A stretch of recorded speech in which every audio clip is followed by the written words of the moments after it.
nakabaon ng itinganin mula sa dilim, mula sa ilalim. Huwag mag-umindig,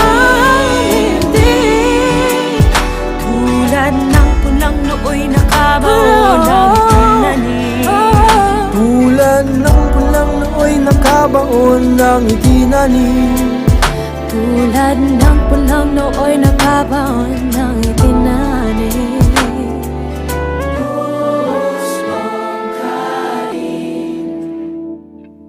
Mula sa ilalim.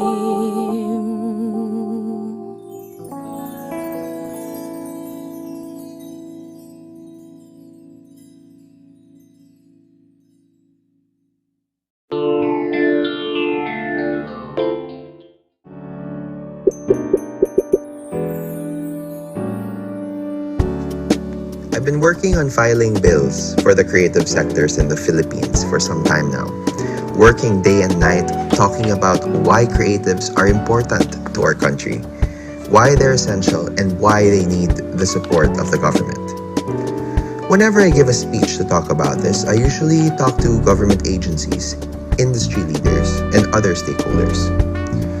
One morning though, with a speech prepared for that audience, I was surprised to find myself addressing a crowd of faces I wasn't anticipating. Instead of grown-ups, I had to talk to grade 5 students, children. I asked myself, why would they want to hear what I had to say? How could I explain what I was trying to do? What would my charts and data even mean to them? Where would I even begin? I couldn't give them my prepared speech, so instead, I started by asking a question. I asked the kids, what do you want to be when you grow up? One said, a doctor. Another said, a lawyer. A businessman said a third. It was then that I asked the kids if any of them wanted to be a creative. For a moment, everyone was quiet. Then someone spoke up and asked, but what do creatives do? The question might have well been, what good are creatives for? I told them, look around you. A lot of what we enjoy was made by creatives. From the books we read, the games we play online, to the clothes that keep us safe and warm. Chances are creatives contributed to their making. From the houses we live in, to what we put in them that make it our homes, you bet that creatives had a hand in making them. In fact, a lot of the things you like, the things you love, are the work of creatives. So if we enjoy their work so much, we should value them as much as we value doctors, lawyers, and businessmen. I told the kids, when I was a child, all I wanted to be was a creative, to be an artist, to be in the theater. But not everyone wanted me to be an artist and to be a creative. In fact, many discouraged me from pursuing my dreams. It would be very hard to succeed, they said. Better to have a real job to fall back on. I wish, when I was their age, I was told that yes, I can be a creative. That when I grow up, I could earn and live as a creative. And as a creative, there's a future I have a hand in making and would want to be part of. We have that chance now. If we want creatives to help us create a better world, then we need to help creatives. By helping them, we help everyone as well. Our businesses, our culture, and our country.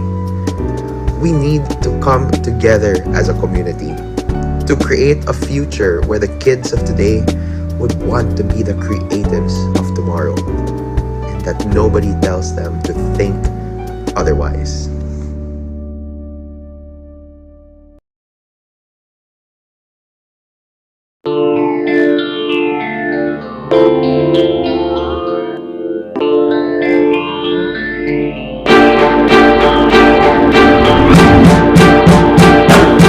Yaman ang buhay na nasa sayang, di ko kailangan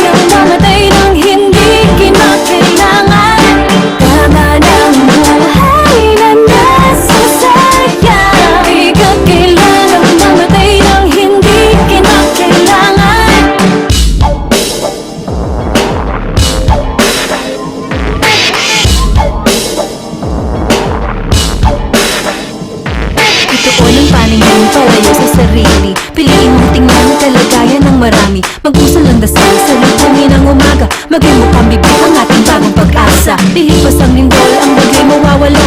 Pagmamahalan, huwag sanang humupa. Hanguin ang liwanag na natitira. Akay mga palad upang magkaisa. Laban ang buhay na nasa sayang. Di ka kailangang mamatay ng hindi kinakailangan. Laban ang buhay na nasa sayang. Di ka kailangang mamatay ng hindi kinakailangan. Ilang unos pa ba ang kailangang dumating? Ilang bangkay pa ba ang di pa naililibing? Huwag maging bulag, tayo na ay lumaban. Fight the fear, let love actually begin. Nakikinig ka ba o nakatitig ka lang? Anong ginagawa mo dyan? Para kang buwang mahal kong kaibigan, kailangan nila tayo. Marami ang pulong, ngunit isa ang ating puso. Buhay natin, huwag sayangin. Yaman natin ang isa't isa. Panalangin ng damdamin, adhikay di magkaiba.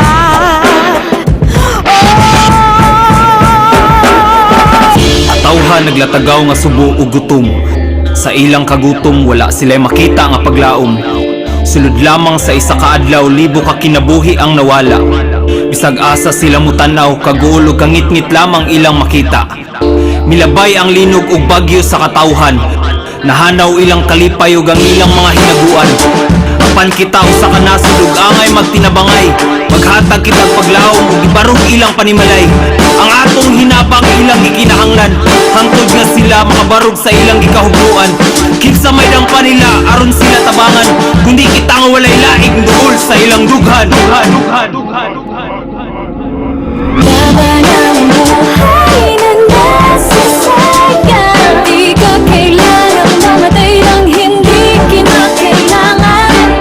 Laban ang buhay na nasa sayang. Di ka kailangang mamatay ng hindi kinakailangan. Laban ang buhay na nasa sayang. Di ka kailangang mamatay ng hindi kinakailangan.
I've been working on filing bills for the creative sectors in the Philippines for some time now, working day and night talking about why creatives are important to our country, why they're essential, and why they need the support of the government. Whenever I give a speech to talk about this, I usually talk to government agencies, industry leaders, and other stakeholders. One morning, though, with a speech prepared for that audience, I was surprised to find myself addressing a crowd of faces I wasn't anticipating. Instead of grown-ups, I had to talk to grade 5 students, children. I asked myself, why would they want to hear what I had to say? How could I explain what I was trying to do? What would my charts and data even mean to them? Where would I even begin? I couldn't give them my prepared speech, so instead, I started by asking a question. I asked the kids, what do you want to be when you grow up? One said, a doctor. Another said, a lawyer. A businessman said a third. It was then that I asked the kids if any of them wanted to be a creative. For a moment, everyone was quiet. Then someone spoke up and asked, but what do creatives do? The question might have well been, what good are creatives for? I told them, look around you. A lot of what we enjoy was made by creatives. From the books we read, the games we play online, to the clothes that keep us safe and warm. Chances are creatives contributed to their making. From the houses we live in, to what we put in them that make it our homes, you bet that creatives had a hand in making them. In fact, a lot of the things you like, the things you love, are the work of creatives. So if we enjoy their work so much, we should value them as much as we value doctors, lawyers, and businessmen. I told the kids, when I was a child, all I wanted to be was a creative, to be an artist, to be in the theater. But not everyone wanted me to be an artist and to be a creative. In fact, many discouraged me from pursuing my dreams. It would be very hard to succeed, they said. Better to have a real job to fall back on. I wish, when I was their age, I was told that yes, I can be a creative. That when I grow up, I could earn and live as a creative. And as a creative, there's a future I have a hand in making and would want to be part of. We have that chance now. If we want creatives to help us create a better world, then we need to help creatives. By helping them, we help everyone as well. Our businesses, our culture, and our country. We need to come together as a community to create a future where the kids of today would want to be the creatives of tomorrow, and that nobody tells them to think otherwise.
Good evening, everyone. I am Dennis Marasigan. I am the Secretary of the Artist Welfare Project Incorporated.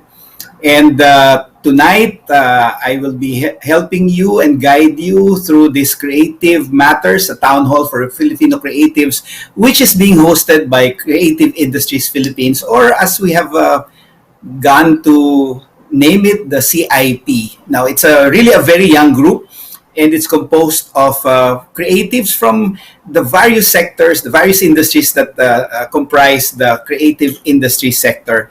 And I would like to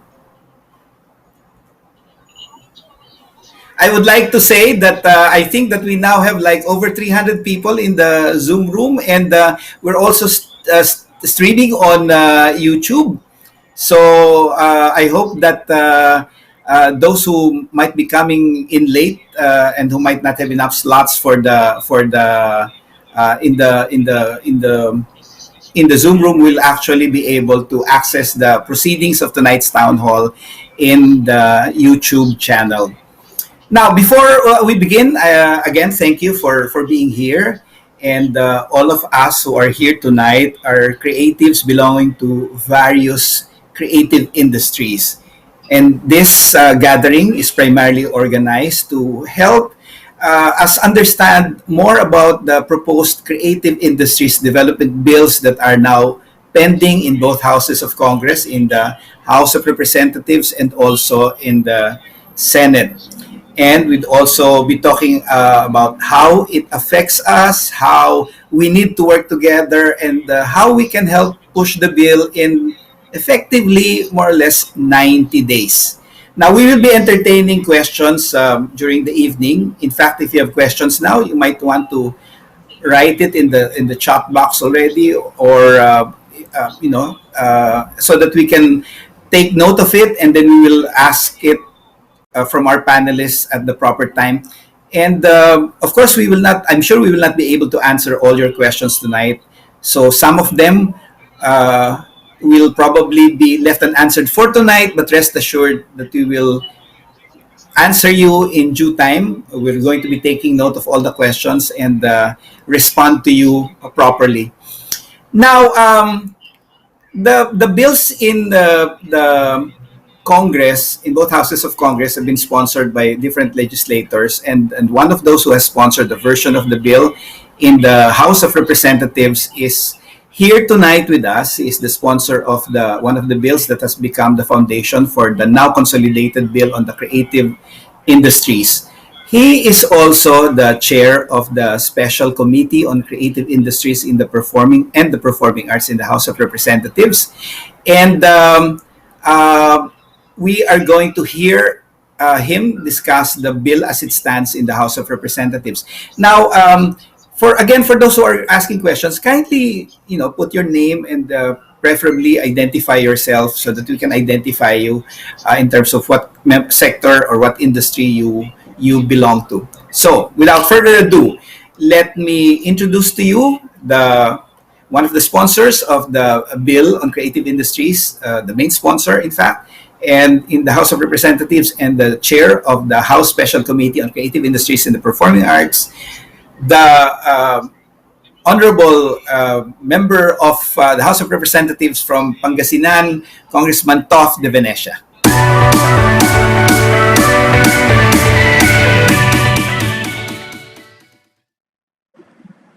Thank you so much, Sir Dennis Marasigan. First of all, congratulations to Creative Industries Philippines, a newly formed group lobbying for the creative economy. And I'm very proud of all the organizers in this forum. As proud as I am of the National Live Events Coalition, PH, the Philippine Fashion Coalition, the Interguild Alliance for Film, Actor, and many other organizations that were formed during this pandemic to provide support and leadership for their respective sectors. Government can't do it on its own, so we really rely on organizations like you guys to be able to collaborate with government for the aid of the sector.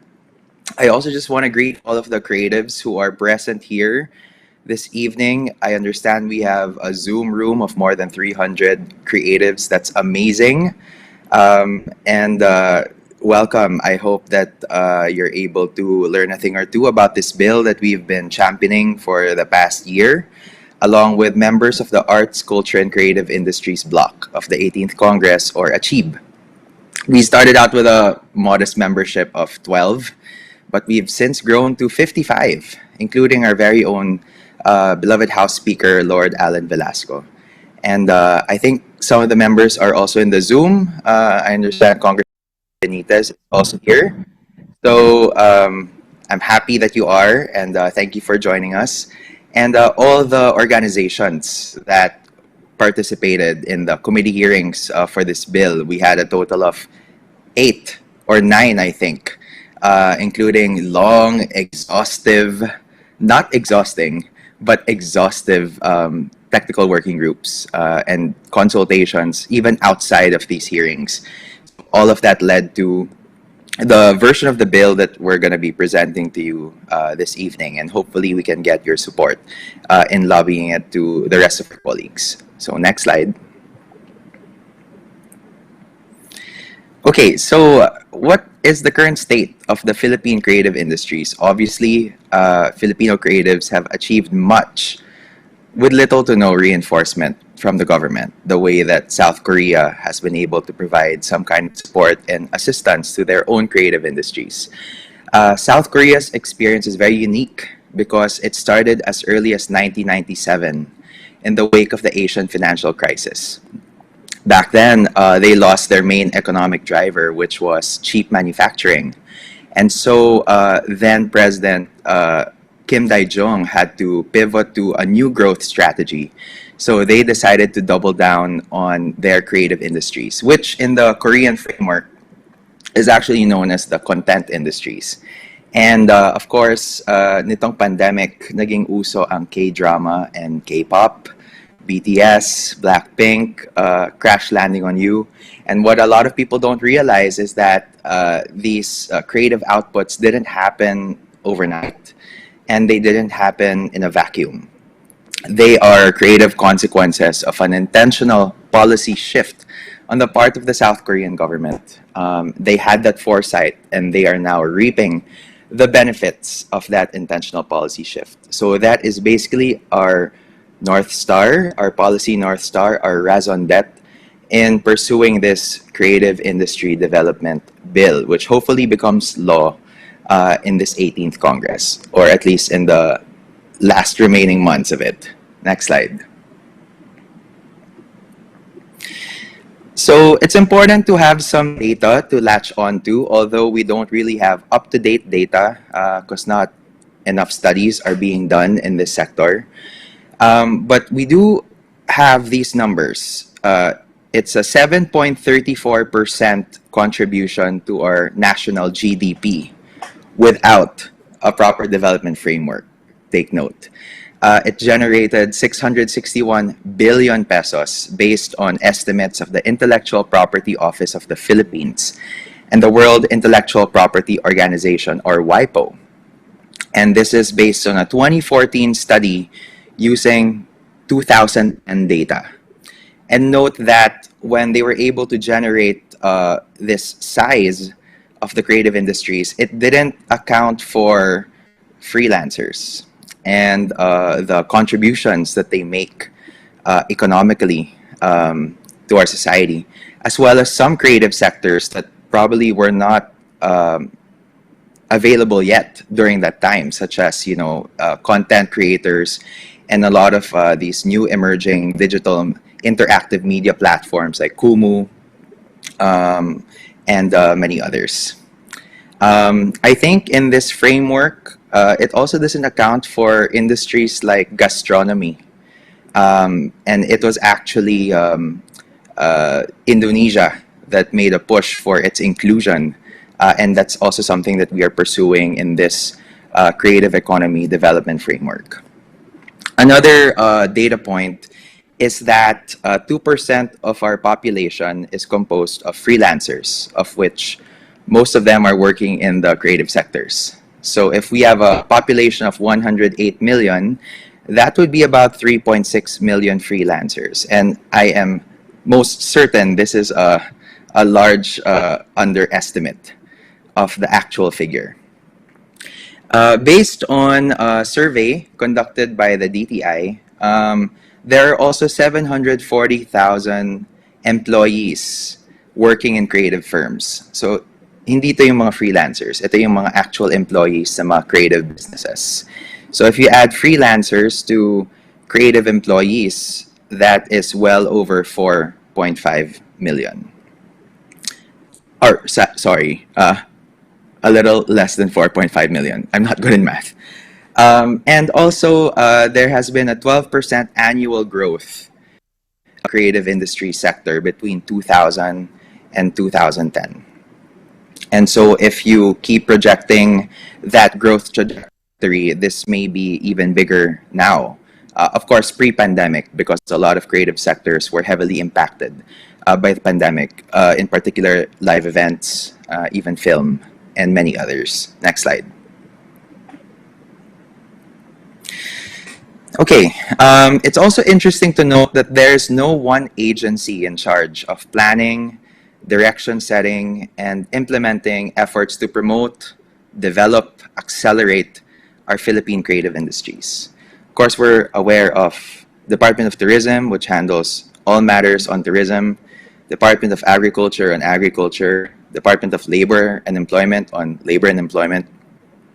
And then you have government agencies that cater to particular sectors in the creative economy. So, for example, you have the National Book Development Board that handles books, not the rest of print media. So, meaning to say, newspapers, magazines do not fall under the purview of the NBDB.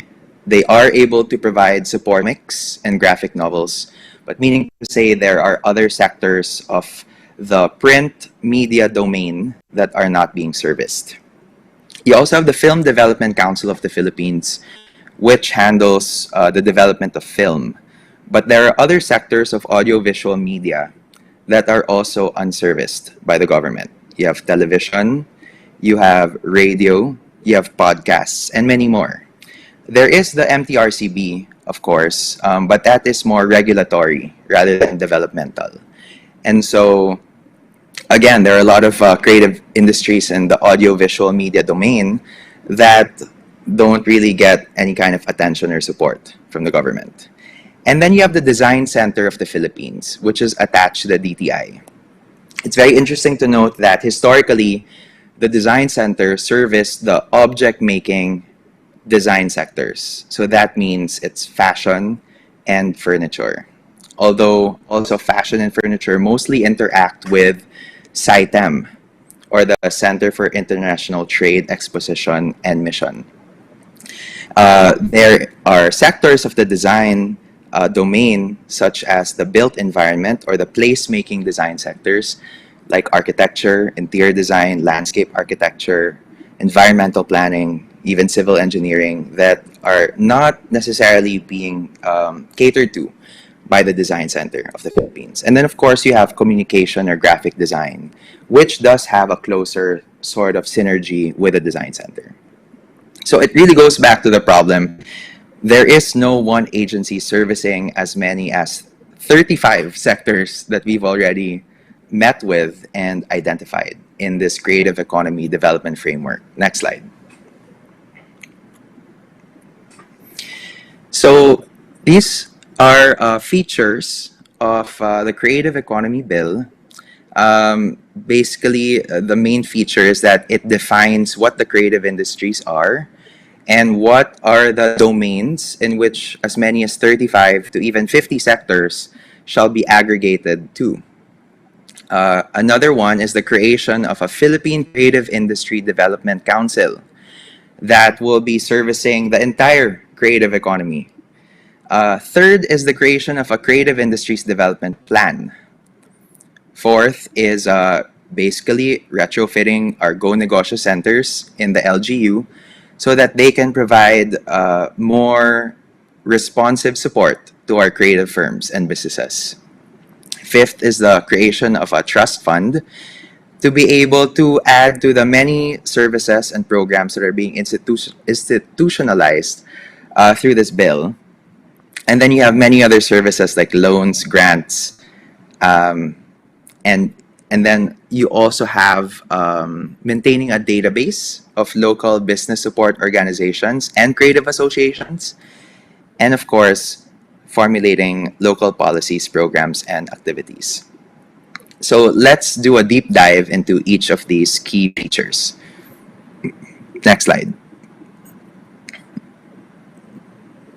All right, so the DTI and the Creative Economy Council of the Philippines, which is a private sector entity, not to be confused with the council that we are trying to create, created some kind of creative economy roadmap. And they identified 2030 as being the year in which the Philippines will become the number one creative economy in the ASEAN. All right. So very, very ambitious. But we can do it if we all vote in. Next slide. Okay, so what are the creative industries? So it's defined in the bill as involving persons, whether natural or juridical, that produce cultural, artistic, and innovative goods, products, and services, where such goods, products, and services originate in individual creativity, skill, and talent, and that have a potential for wealth and through the generation and exploitation of intellectual property. So I know that the term exploitation has a negative connotation. That's just using development speak. So we are certainly open to suggestions as to how to reword that word. Basically, it involves those working in the creation, production and manufacturing, performance and broadcasting, communication and exhibition, and distribution and sale of works and other content. Not workers, sorry. That's a typo, but works. Next slide. Okay, so how did we arrive at this definition? Because there are countless of definitions out there in the market. First, there is a UNESCO definition of cultural industries, which are industries that combine the creation, production, and commercialization of content, which are intangible and cultural in nature. These contents are typically protected by copyright, and they can take the form of goods or services. You also have a WIPO definition for creative industries, which is basically very heavily centered on intellectual property, and intellectual property being seen as the embodiment of creativity. So based on the WIPO model, creative industries are industries involved directly or indirectly in the creation, production, and manufacture, performance, broadcasting, communication, and exhibition or distribution and sale of copyrighted works and other protected subject matter. And then you have a third definition by UNCTAD, or the UN Conference for Trade and Development. It defines creative industries as any economic activity producing symbolic products with a heavy reliance on intellectual property and for as wide a market as possible. The creative industries are the cycles of creation, production, and distribution of goods and services that use creativity and intellectual capital as primary inputs. They comprise tangible products and intangible intellectual or artistic services with creative content, economic value, and market objectives. Next slide. All right, so basically, this is a regurgitation of the earlier slide. I guess what's different here is that it defines the composition of the creative industries based on three frameworks. So for UNESCO, obviously, it identifies certain sectors interspersed with some domains, and also it identifies relationships between the creative industries and other cultural domains like tourism, sports, and recreation.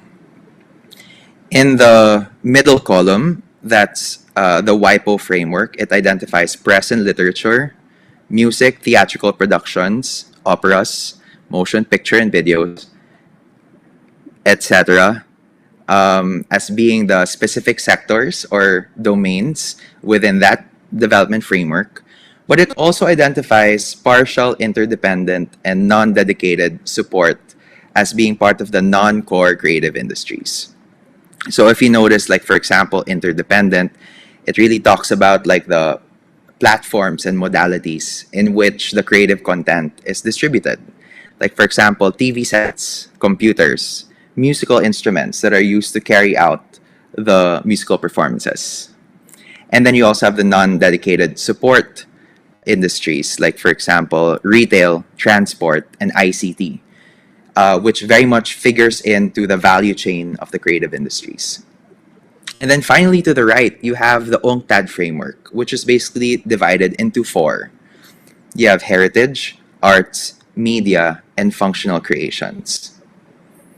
And basically, UNCTAD is the framework that both the NEDA, the DTI, the Creative Economy Council, and many of our creative economy stakeholders have identified as the framework for our development of the Philippine creative industries. Next slide. I guess what's common to all of the frameworks is that creative industries covers both goods and services. It involves a cycle, process, or value chain. They are typically protected by copyright, and they have some form of economic value. Next slide.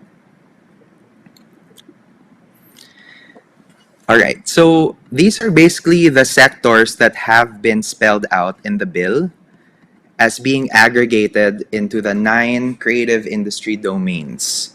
For audio and audiovisual media, it includes film, television, and radio. For books, publishing, and printed media, newspaper and magazines, independent online productions, books, textbooks, comics, and graphic novels. For visual arts, photography, videography, painting, drawing, ceramics. For digital interactive media, you have video games, mobile apps, social media, virtual reality, and I guess content creation. Cultural sites, you have preservation and development of folklore and art, site cleaning and preservation, pilgrimage, planning, cultural tourism. For design, you have landscape, architecture, environmental design, toys and characters, fashion and textiles, interior design, architecture, furniture, and many more. For traditional cultural expressions, you have gastronomy and heritage sites. For performing arts, you have theater, dance, music, opera. This is a non-exhaustive list. And then you have creative services, which includes communication and graphic design, game development, live events, advertising, animation, software, and many more. Next slide. So the second main feature of this bill will be the creation of a Creative Industries Development Council. It will be a council that is attached to the DTI. It will be co-chaired by the DTI and the private sector representative. It will feature 8 ex-officio members, which are basically government agencies. So you have their DTI, DepEd, DOST, the NCCA, IPOFIL, CHED, DOT, and the DICT, or the Department of Information, Communications, and Technology. Because of course, a lot of our creative industries are going digital, and they need to be part of the conversation. There are many other government agencies that are important to the creative industries, but we just identified the ones that are important to all. And some will be invited to participate in the ad hoc committees when there's a specific matter that needs to be addressed. There will also be 9 regular members for each of the creative industry domains.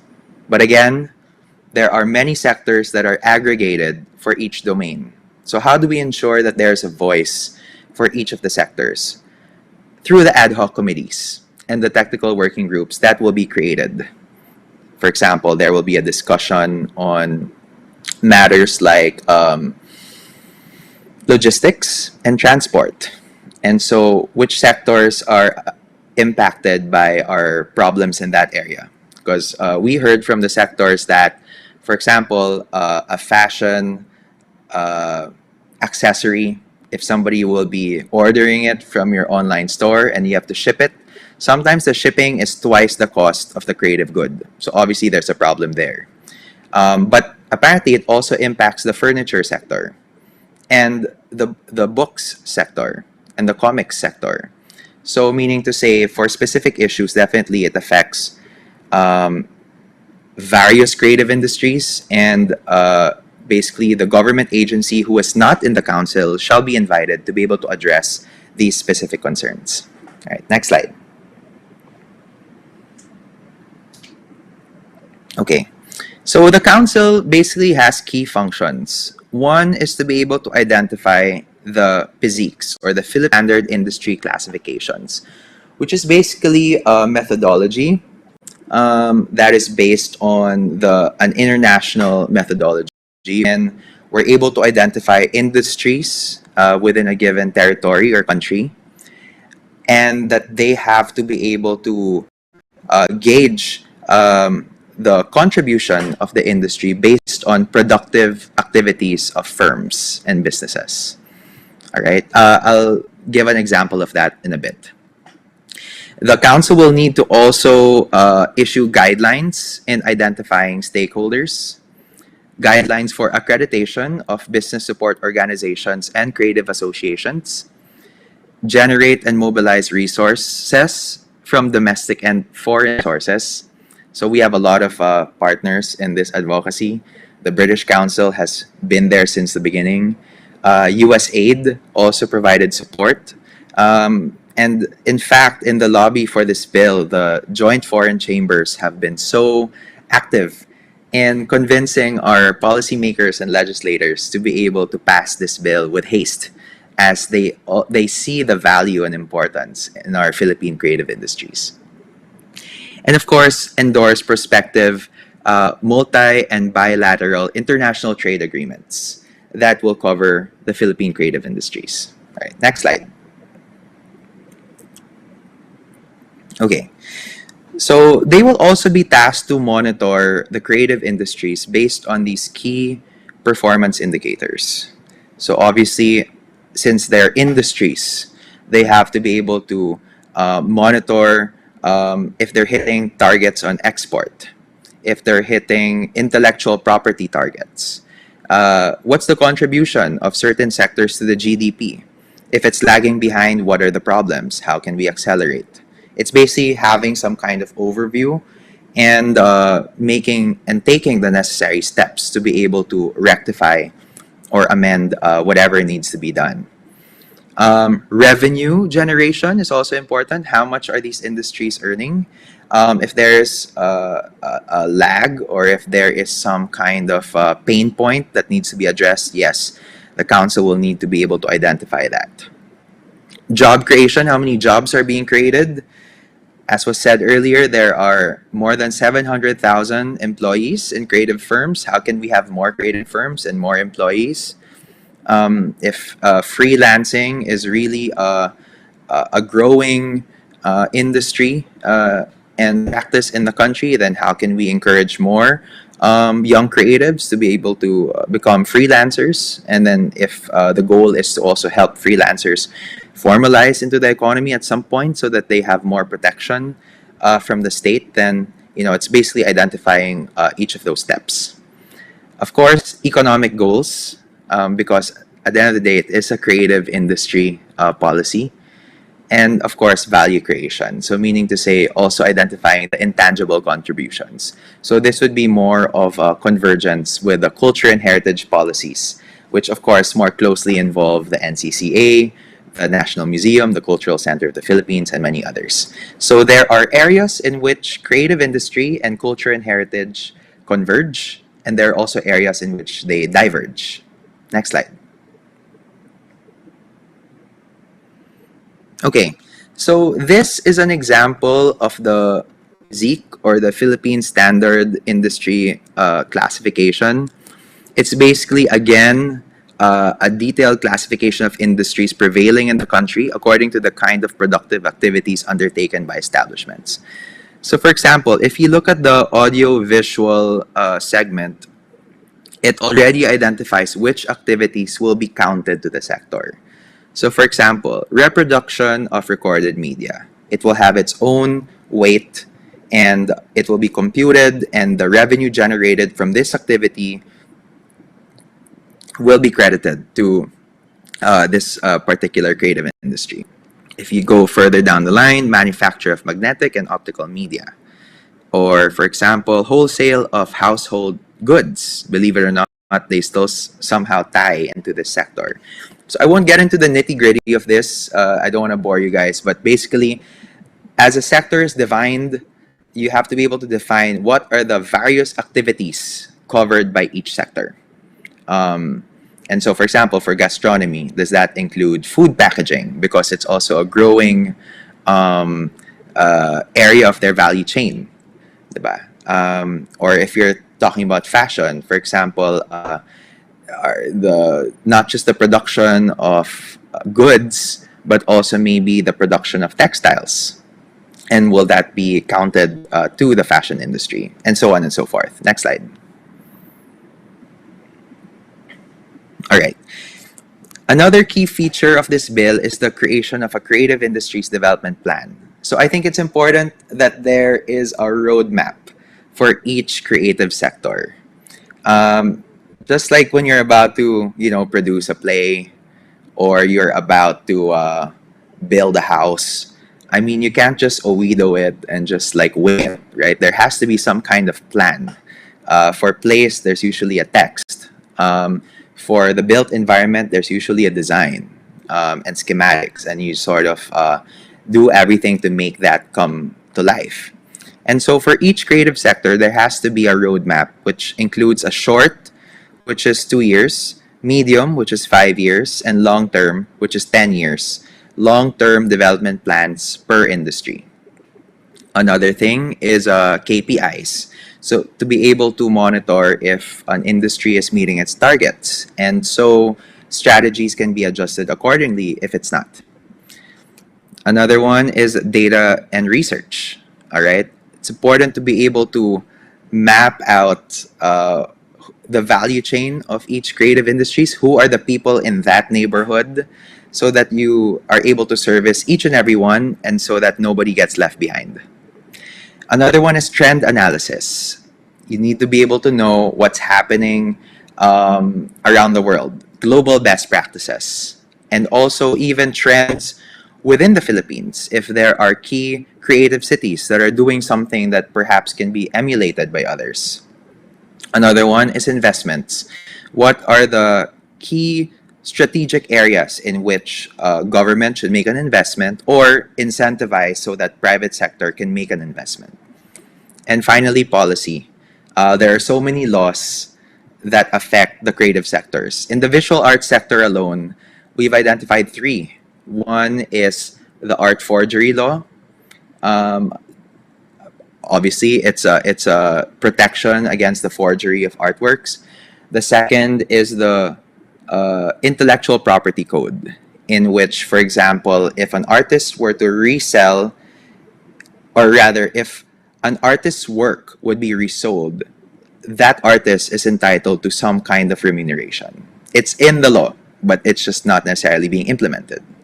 Or, for example, that if somebody will bring a painting or a sculpture abroad, then you go through all these bureaucratic processes to be able to just get your work out there into some kind of trade show or Venice Biennale or whatever.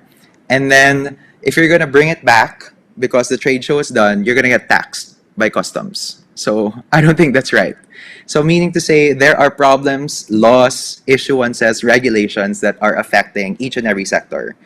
Like, for example, right now, we're talking about the amusement tax and how it affects the film and live events industries. And so right now, both industries are heavily impacted by the pandemic. So if you're going to encourage producers to be able to return to venues, to be able to produce concerts, if you're going to encourage filmmakers to make films and film producers to make films, tumaas na nga yung gastos nila, may amusement tax pa. So, I mean, basically, nobody's exempt from the law.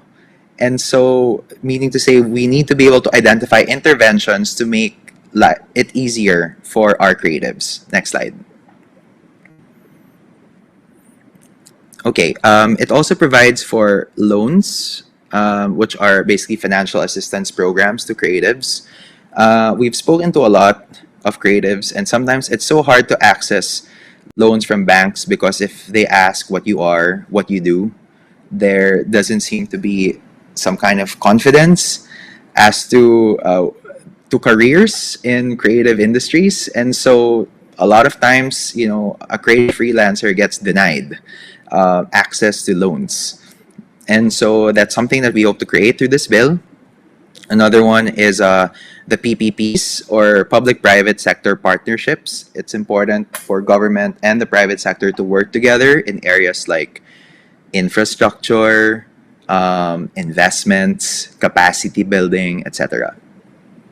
Another one is the creation of a Creative Cities Network. And we're very excited about this because on July 16, we're launching a landmark partnership with the League of Cities, which is basically all the cities of the Philippines, over 140 of them, and under the leadership of Bacolod City Mayor Bing Leonardia. And I have to thank also ED Veron Hitoses and Fidel Pamintuan because we collaborated as well as with Butch Karungay of the Cebu Creative Grid, to be able to come up with some kind of alliance of cities so that it can serve as both incubator for cities who are curious about creativity and how that can guide their socioeconomic development, and as well as an accelerator for creative cities that are already in the cusp of becoming UNESCO creative cities and just need a little bit of push to get to that next level.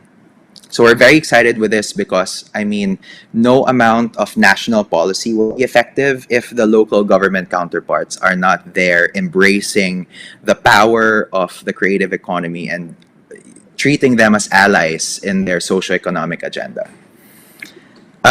Next is the database. It's very important because, believe it or not, we had such a hard time in Bayanihan too.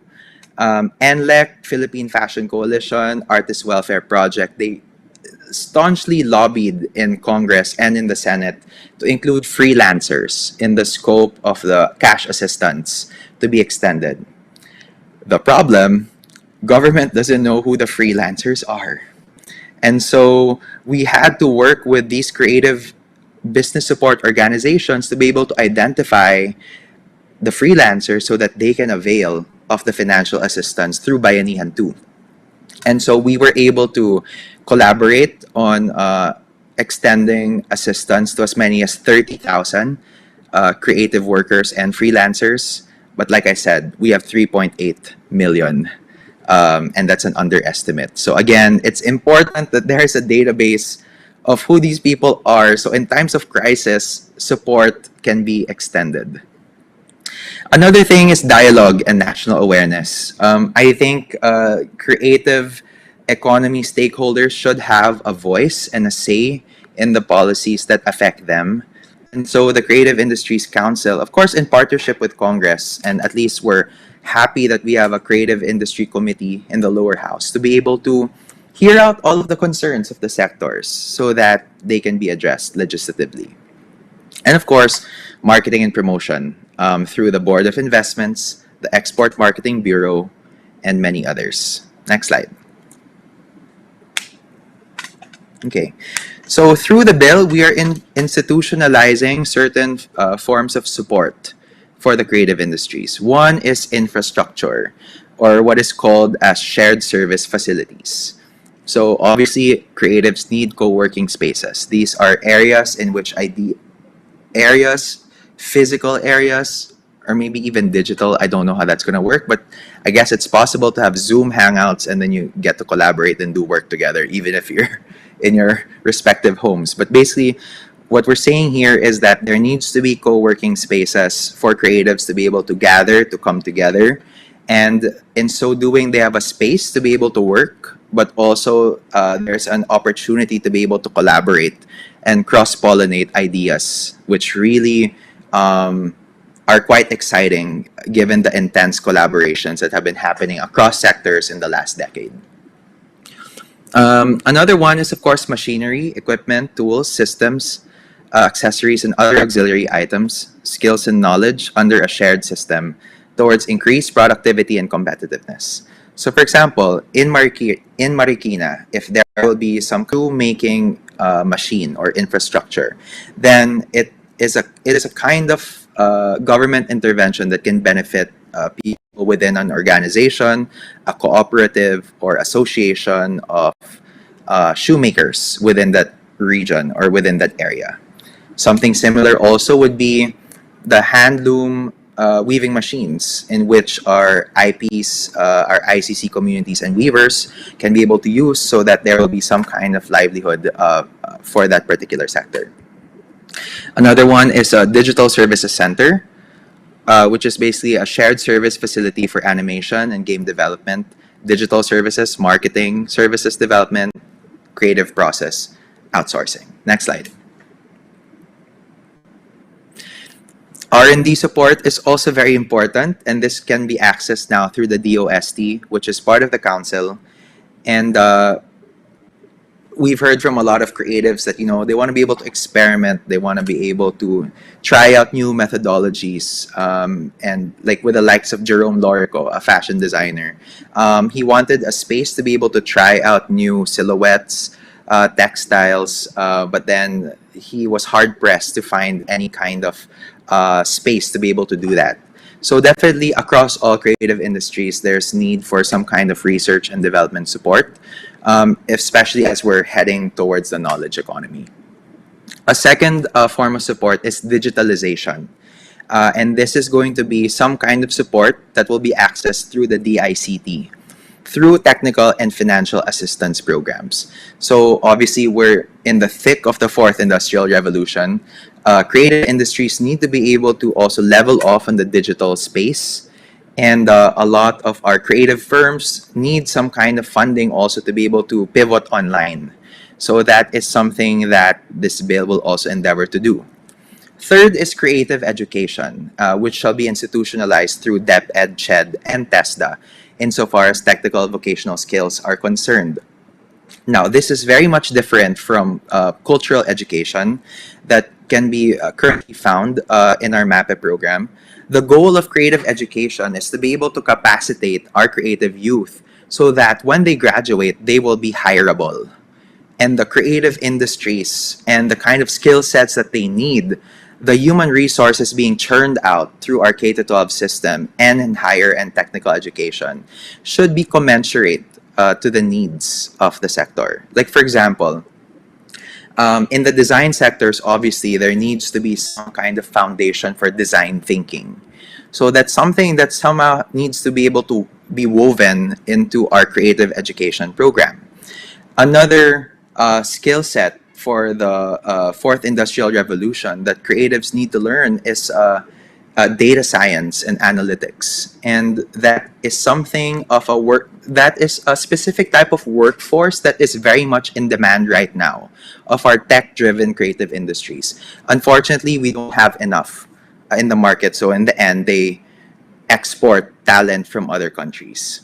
So these are the sort of things that need to be adjusted in our educational system so that there's a meeting of the requirements of both industries as well as the laborers and the workers who will be eventually employed or contracted by them.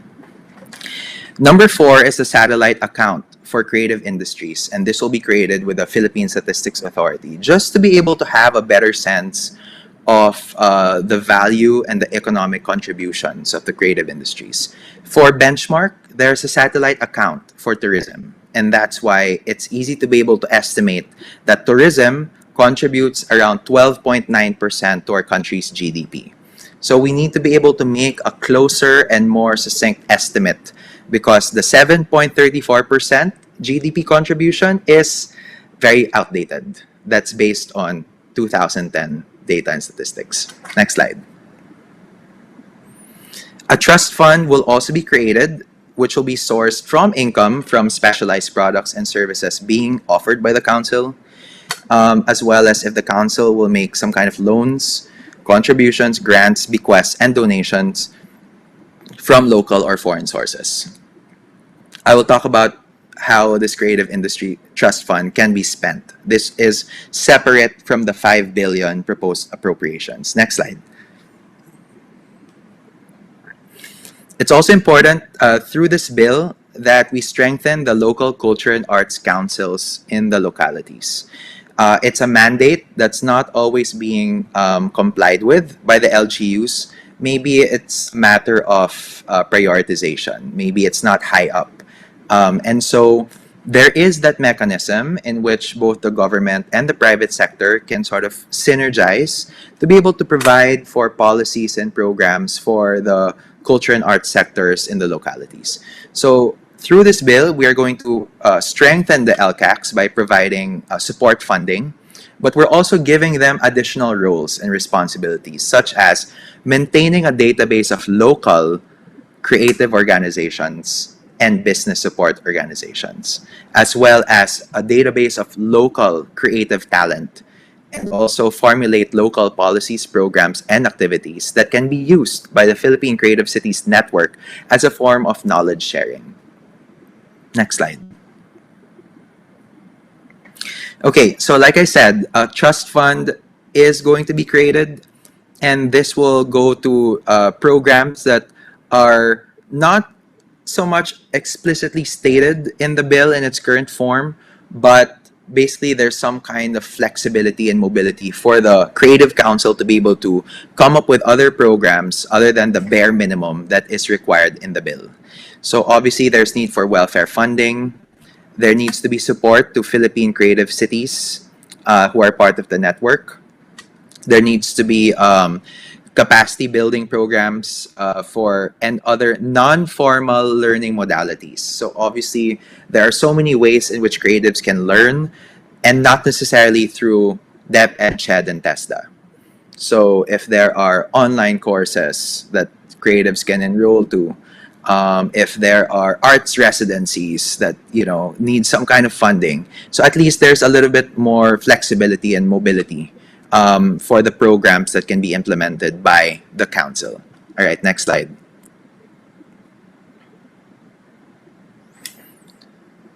Okay, let me just go to my screen. Okay, so we are proposing 5 billion pesos to be able to fund this this legislative measure.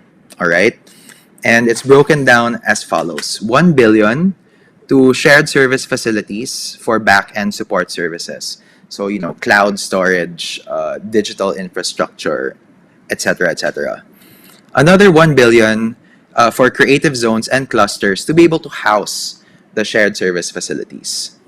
Another 1 billion for scholarships and skills training, in which we are proposing 40,000 pesos per beneficiary at 25,000 beneficiaries. 500 million for the contribution to the market research and development programs being initiated by DOST. Certainly they have their own budget, but we want to supplement that budget and earmark it for creative firms and creative stakeholders.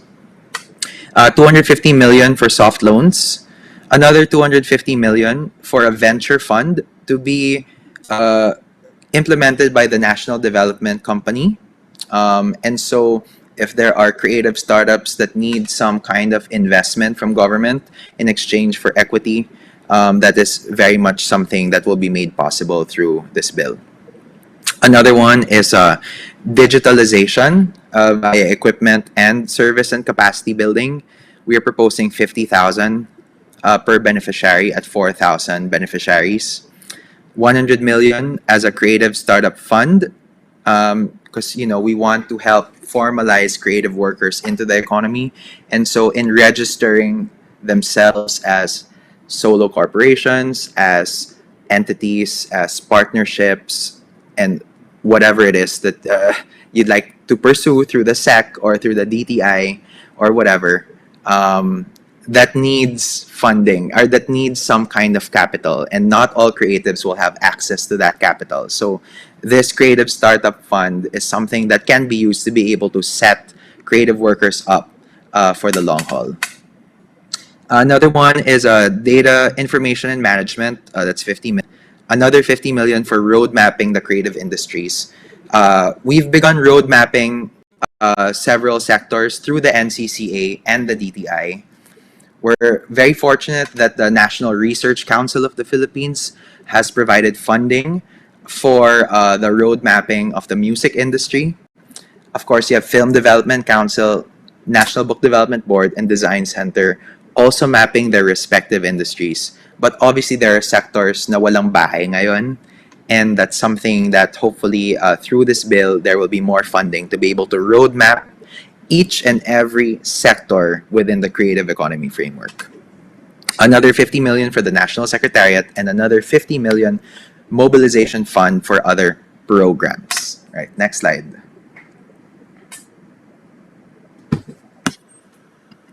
Okay, so steps towards approval of this bill.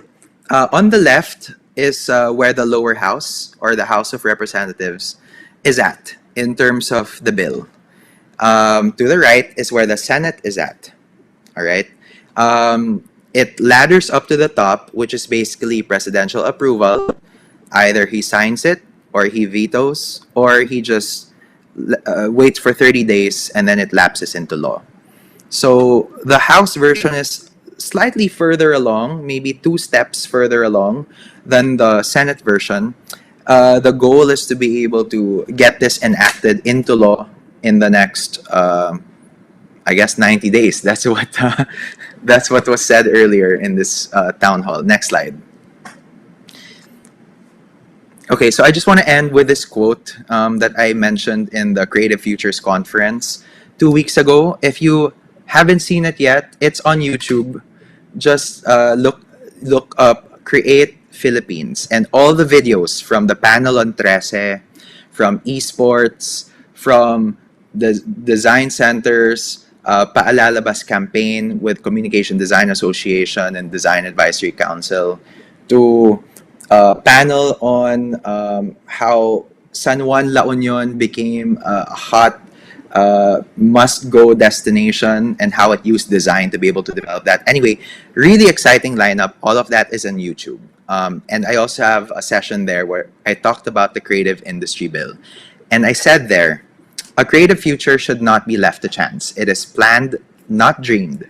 It is organized and not whimsical. It is taken seriously and not treated as an afterthought.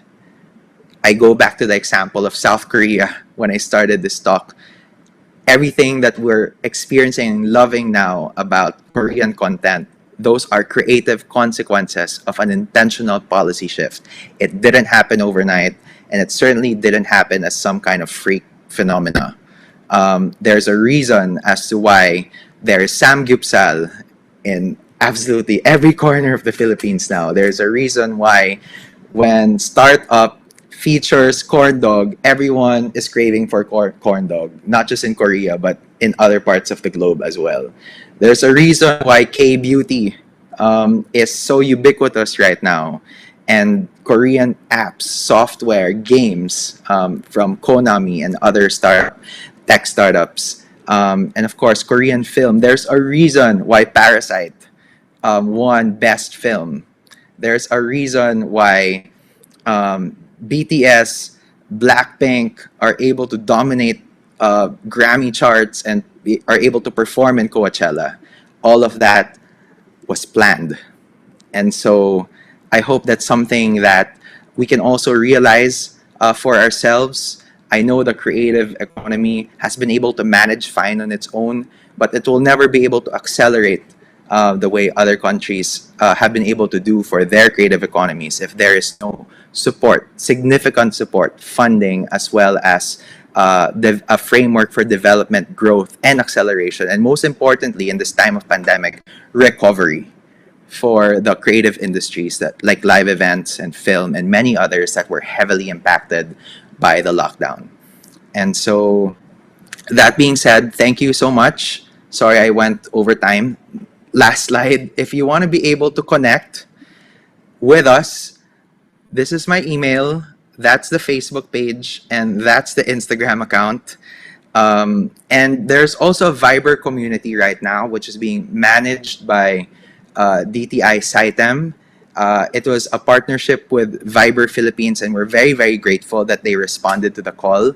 It's not as populated as the DOH website, and because we're in the middle of a pandemic, but hopefully it can also have millions of subscribers. And feel free to use this platform to be able to promote your own creative goods and services, whether you have webinars, workshops, or trade shows, or whatever it is that you want people to know about. Feel free to use this Viber community platform. Thank you.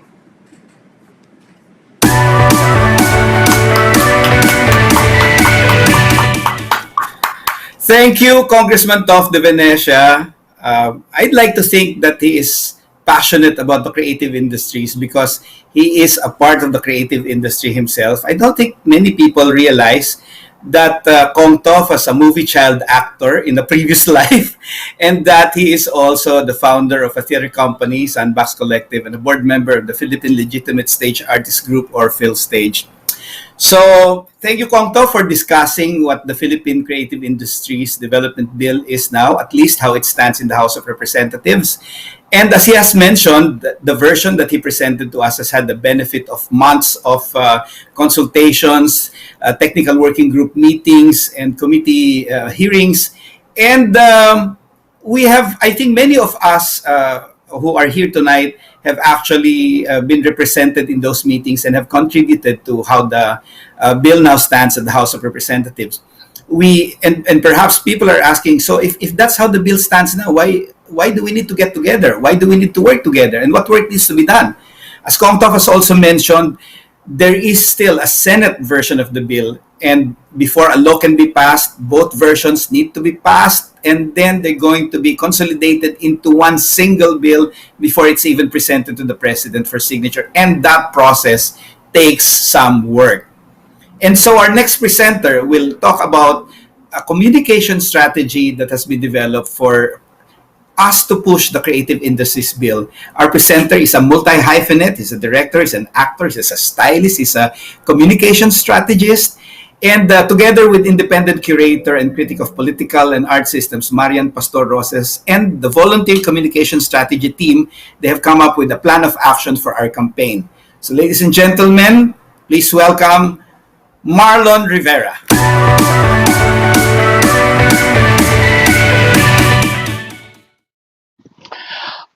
Mainit na pagbati sa ating lahat. Ito yung araw na pinapanaginipan ko pa lang na magkita-kita tayong lahat sa nakasukob sa isang payong. At nandito ko magsasalita bilang kasama ng Communications Committee ng CIP.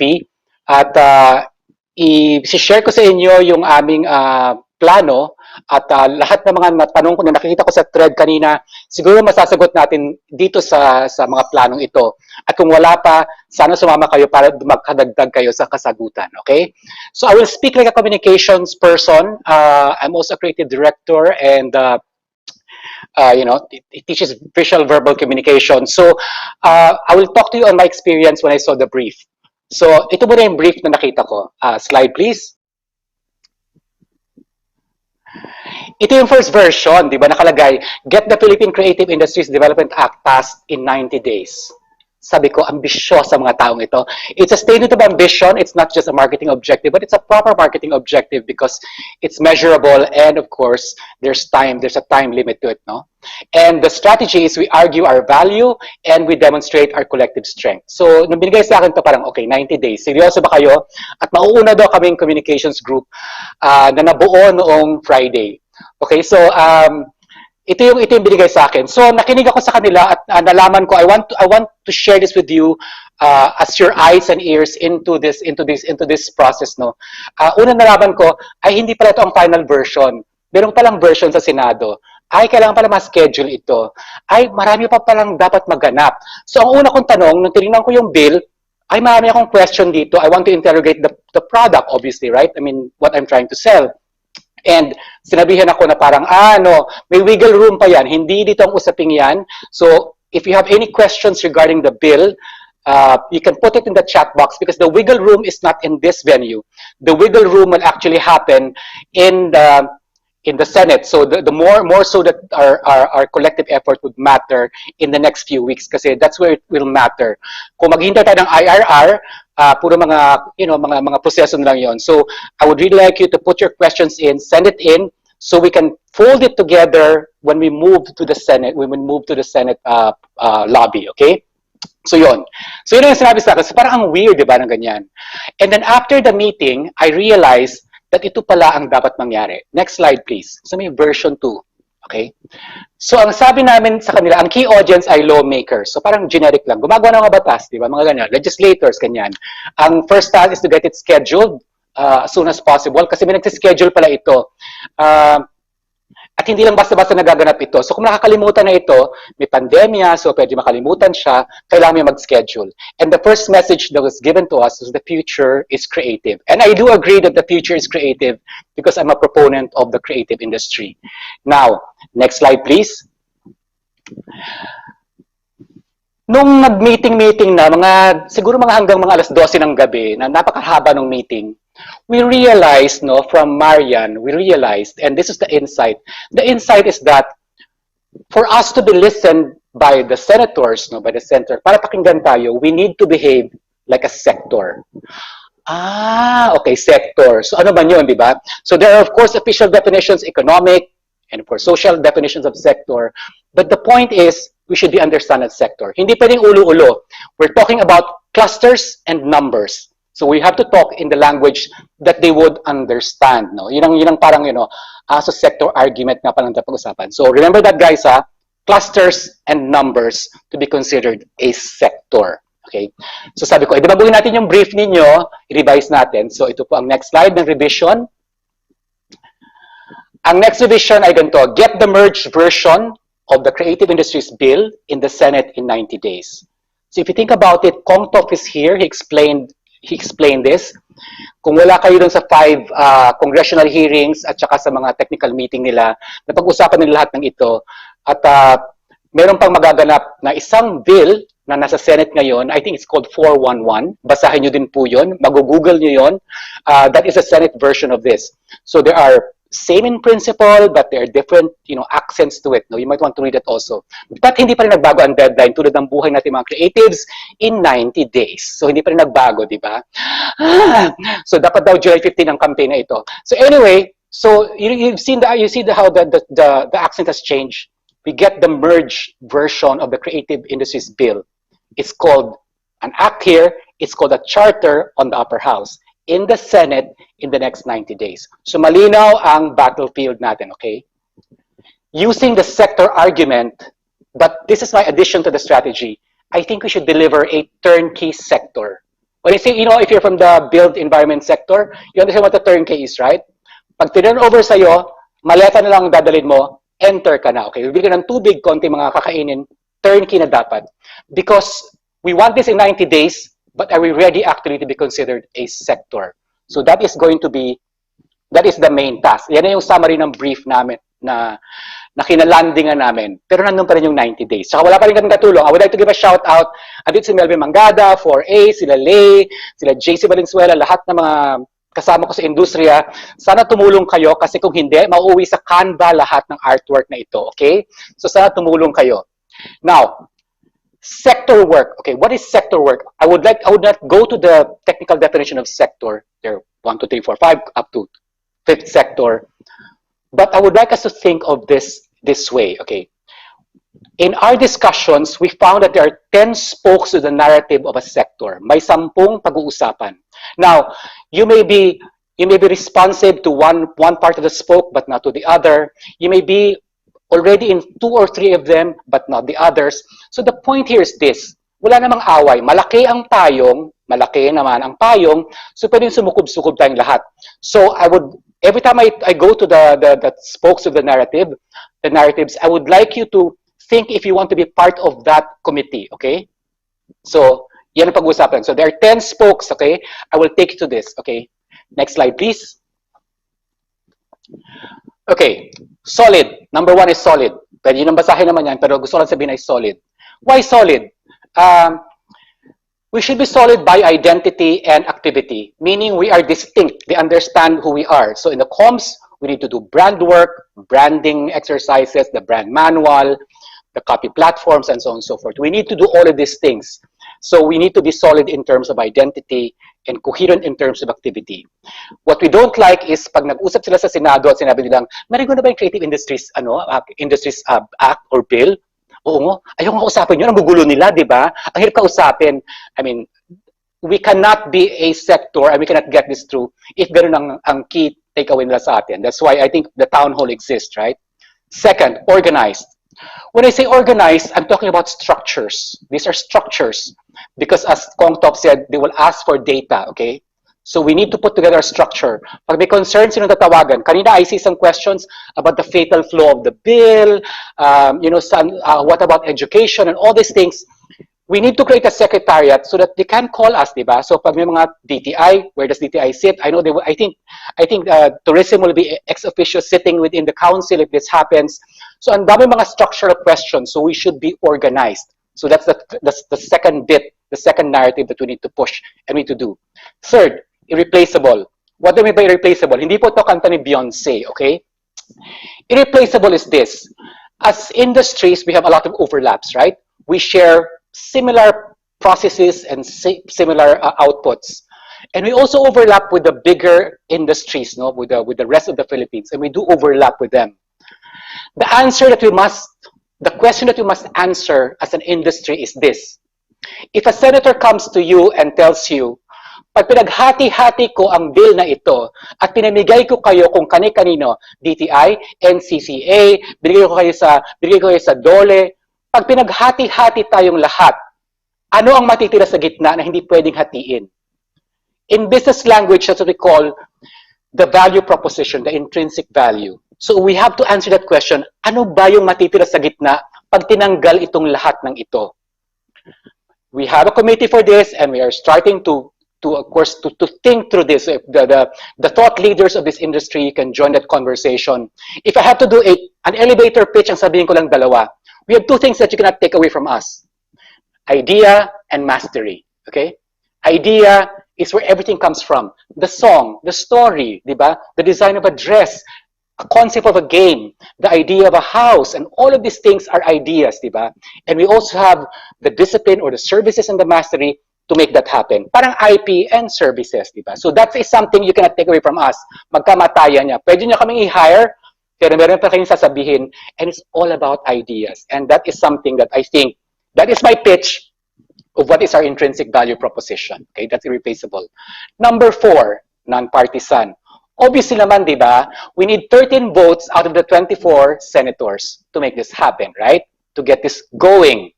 And sana walang 12 rejectors. Kasi pag may 12 rejectors, yung talagang ayaw talaga kahit ang kausap natin, walang magaganap, di ba? Kasi hindi siya magiging 13, di ba? That's why it has to be non-partisan. And rightfully so. Here we have Kong Tof, and Kong Tof actually worked with 54 other people or 53 other co-authors, di ba? So marami siyang kausap, di ba? And when we go to the Senate, we'll be talking to 24 senators.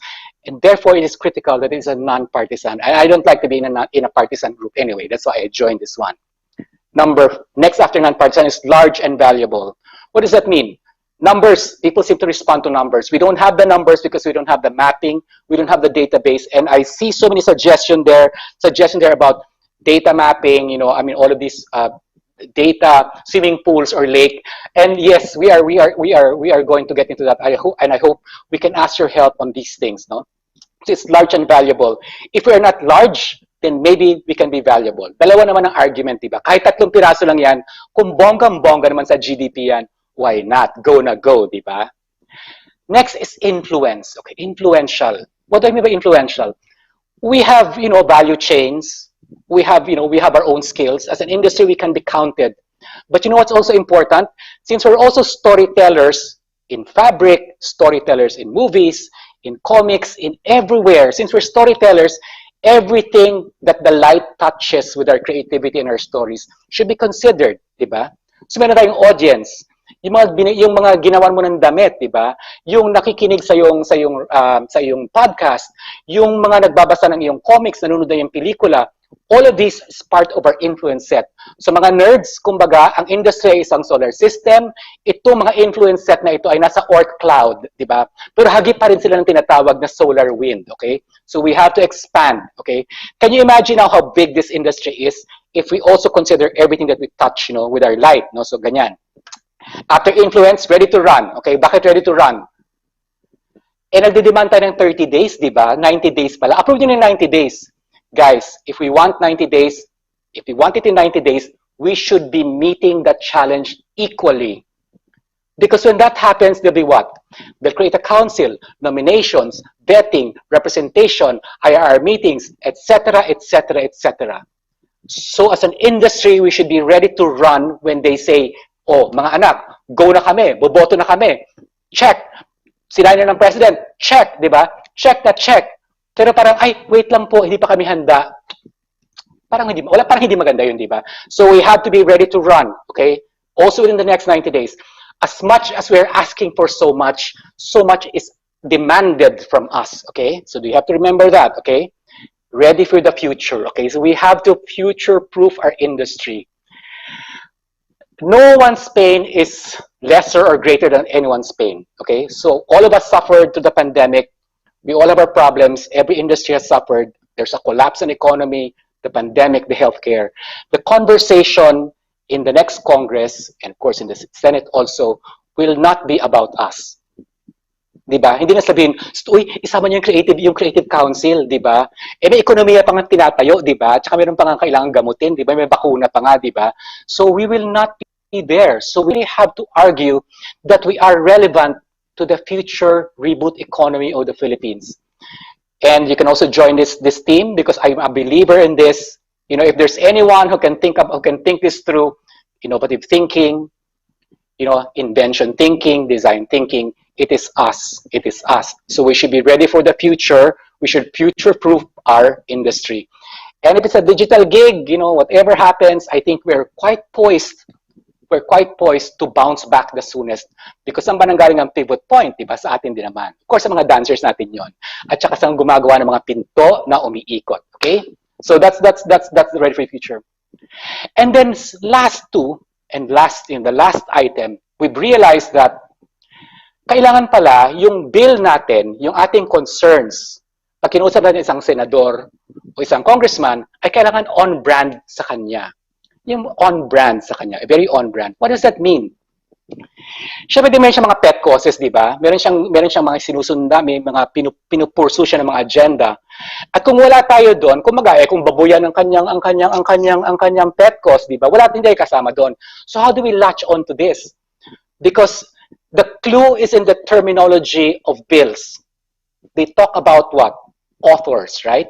Authorship is so, you understand what authorship is, right? Creative industry people. It means nalawayan mo yan, sa'yo galing yan, di ba? So we need to present this as something that they can own and yet it is shareable with others, okay? The best hypothesis right now is that it's about the future reboot of the Philippines because we can be part of that, and I think that's still an open space, and it's an unexplored space, and therefore we can be part of that. So, having said that, these 10 narratives, urgent, important. Sa disiplina ko, gusto ko simplified, right? Sabi, lahat daw importante, lahat daw kailangang pag-usapan. Everything is urgent, everything is important. I have no problem with that as long as if you lean into one of the narratives, that you're aware that there are other narratives running and they're all there designed to contribute to the passing of the bill. So kung meron kayong gusto dyan, i-message lang kayo dun sa chuchuk natin at ilagay niyo yung inyong gustong salihan dyan. Which one of that? Identity, which is brand work. Organization is structural. Irreplaceable is the philosophy of it. Non-partisan is how we can get our influences. Large and valuable is about math, mapping, database. Influence is all our storytellers can join. Ready to run is really we need to put up a structure and a system for developmental plans per sector. Ready for the future, of course, we should be thinking of the future, okay?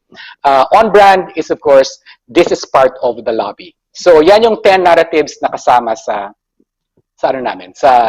campaign, okay?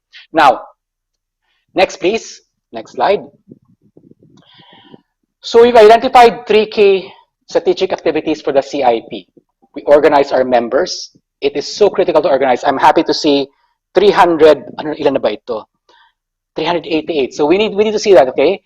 We need to organize ourselves very quickly. That's why we have a memcom. You'll meet her later, and she's called Alexa. Okay, Alex ang pangalan niya.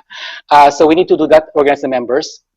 Communicate our value and proposition and connectedness because kabit-kabit bituka naman talaga tayo. And third is use connection and influence to reach out to senators.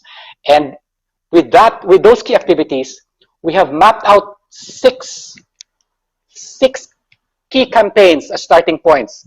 Hindi pa ito naka-drawing ha, naka-canva pa lang ito. So yung mga art directors dyan, sumali na kayo para makatulong naman kayo sa ginagawa namin ito. Okay? Next slide, please. There are 6 buckets that we're trying to do. Next slide, please. Okay. Chinek ko lahat yan. Nakalagay naman doon parang copyright royalty free. Okay, pinagtagdi-tagdi ko na lang. So, okay. The top 3, there are 6 efforts here. The top 3 are all mapping campaigns. So this will happen on ground with us, and it should also happen as communication. As I said, the weirdest thing about this campaign is I'm trying to sell something that is still being invented.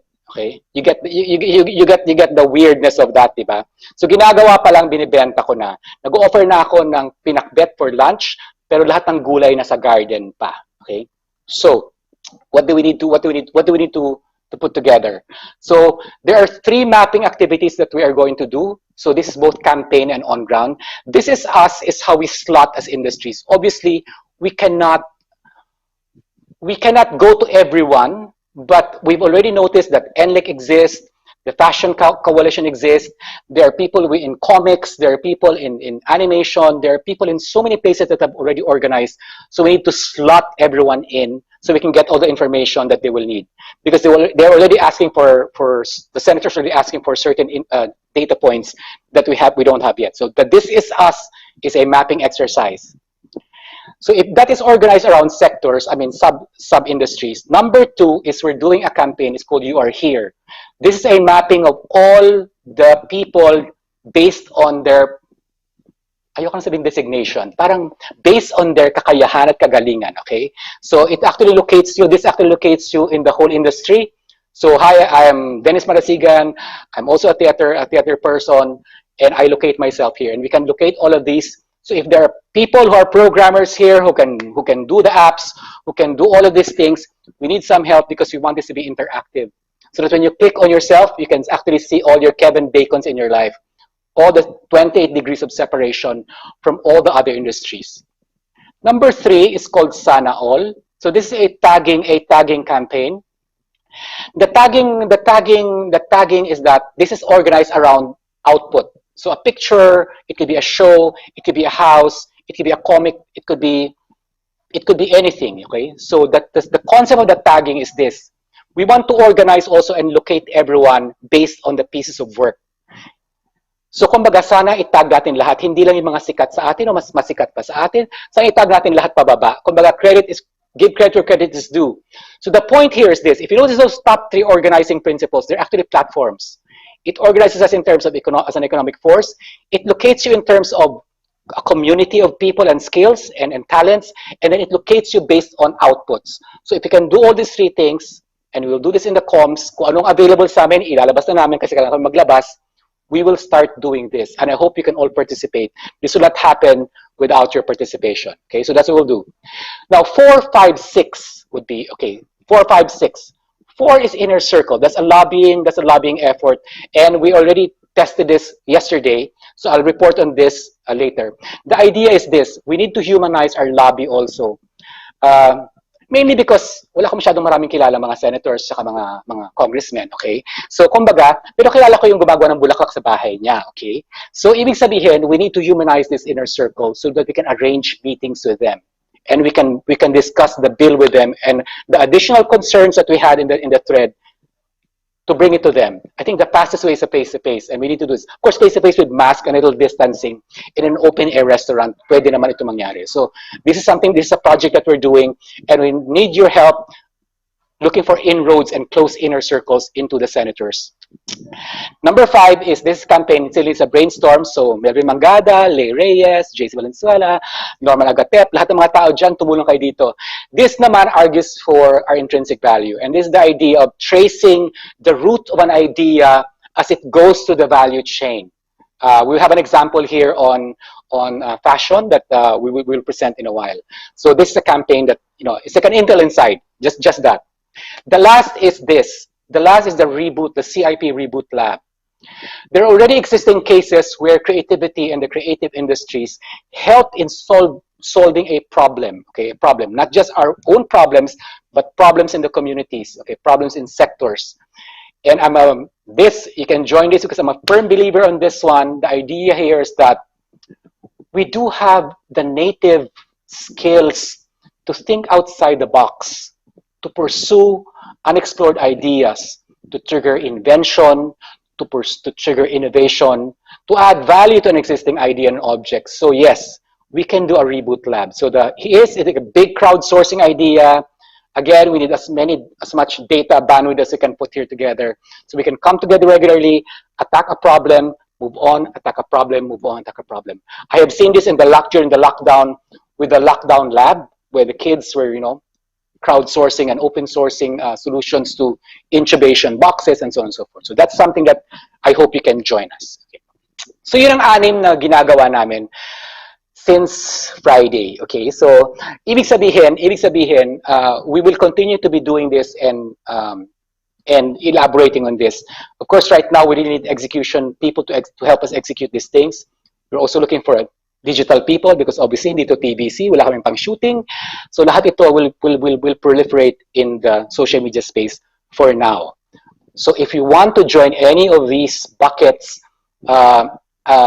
just put it yourself in the chat room, in the chat box, and then we will pursue you. And yes, we will pursue you because we need a lot of help. So if I may recap my last slide is this. What we really want is this. I think if we go to a senator and say, we have a turnkey sector, these are the numbers, these are the structures, these are the reporting lines, this is what we have, and this is what we can do for the reboot of the Philippine economy. If we can give this soonest, then the bill can get passed the soonest, diba? Ganun naman yun, diba? As I said, if we ask too much, 30 days, approve nyo to. Marami rin silang hihingin sa atin. So for me, that's the most, as a comms person, that's my most succinct summary of the task at hand. Diba?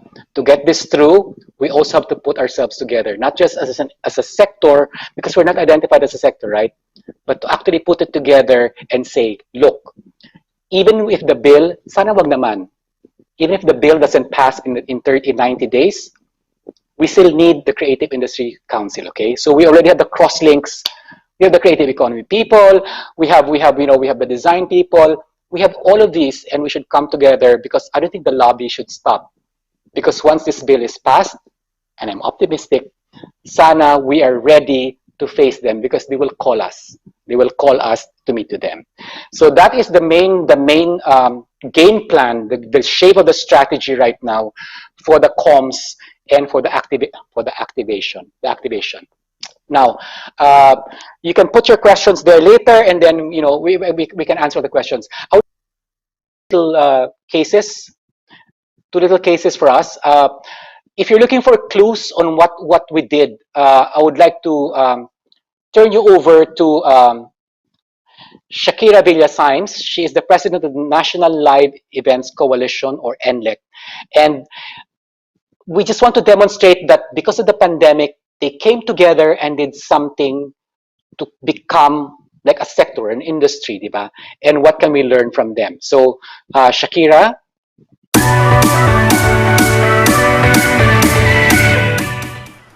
Thank you, Marlon. Let me tell you about our sector, the live events industry, and how this is very important for us. 14 months and 1 week ago, the National Live Events Coalition, or NLEC-PH, was born. NLEC is an all-volunteer, non-stock, non-profit, non-partisan, non-government organization. The birth was conceived by fundraising efforts to help displaced workers in live events. During this period of NLEC's pre-existence, the vast number of beneficiaries needing aid became overwhelming. You see, live events shut down even before the lockdowns in March 2020. As early as January 2020, there had been event cancellations with the eruption of the Taal volcano, and flight cancellations were already in place with early warnings of the emerging pandemic. The effects were far-reaching, and a huge number of workers, creatives, and businesses have already felt the brunt. As Congressman Tov de Venecia had mentioned earlier, there were no government agencies dedicated to help us, and donor fatigue had set in. So this made us ask, how do we help everyone? How do we support our colleagues? How do we reach out and identify a live event practitioner in need of help? How we can make the public aware of about our plight? And importantly, how can our industry survive this crisis? So on April 29, 2020, the National Live Events Coalition was formed. And we hit the ground running with a multi-pronged approach. We made a wide campaign on social media to spread the word about our industry, and we helped spread an awareness that we exist, live events exist. In order to answer how can our industry survive this crisis, we gathered seasoned professionals in live events and drafted a sector-specific guideline in mitigating transmission risks for organized events, submitted to the Department of Health and the IATF, with parts adopted in the Joint Administrative Order 001. We had hoped that this will enable us to work safely despite the pandemic. Now, how do we reach out and identify a live event practitioner? In order to do that, we first had to define what our industry is and what live events are. So we defined it this way: a live event is an occasion involving an audience occurring in real time with management and technical services provided to amplify an occasion. These are pre-designed real-time experiences aimed at specific on-site audiences. The live events industry, on the other hand, comprises of workers and businesses involved in the provision of equipment and services for live events. Now, with this in hand, we sent out a massive data gathering to help identify practitioners and categorize which sector they belong within live events. This was a big help in our position paper to the House of Congress for the inclusion of live events in the Bayanihan Bill 1, as well as through government agencies we sought help from. It was also through this data that we realized how much employment the industry generates, how much jobs the industry has produced, and how much live events contribute to the national economy. We were also able to dissect the data and identify our various sectors. We were able to identify the respective composition of our sectors, as well as identify our value chain. Ito yung sinasabi ni Marlon kanina, how important this is. This value chain analysis reveals linkages and dependencies live events bring nationwide. A single provincial music festival, for example, or a tour supports various businesses in the value ecosystem. A local pageant or a convention extends support to venues, employment for venue, and so on. It was through this ecosystem and through these various connections that we were able to pinpoint the relationship we have with the entire creative economy. Now, live events in the creative industry should not come as a surprise. The process of including directors, showrunners, artists, and designers in a live event is creative. The process in designing an event thematically is a creative process. The fashion industry, for example, represented by the Philippine Fashion Coalition's Ms. Carissa Cruz Evangelista, shows intertwined connections between our industries. A theater production would need costumes and costume designers. A corporate show would need stylists.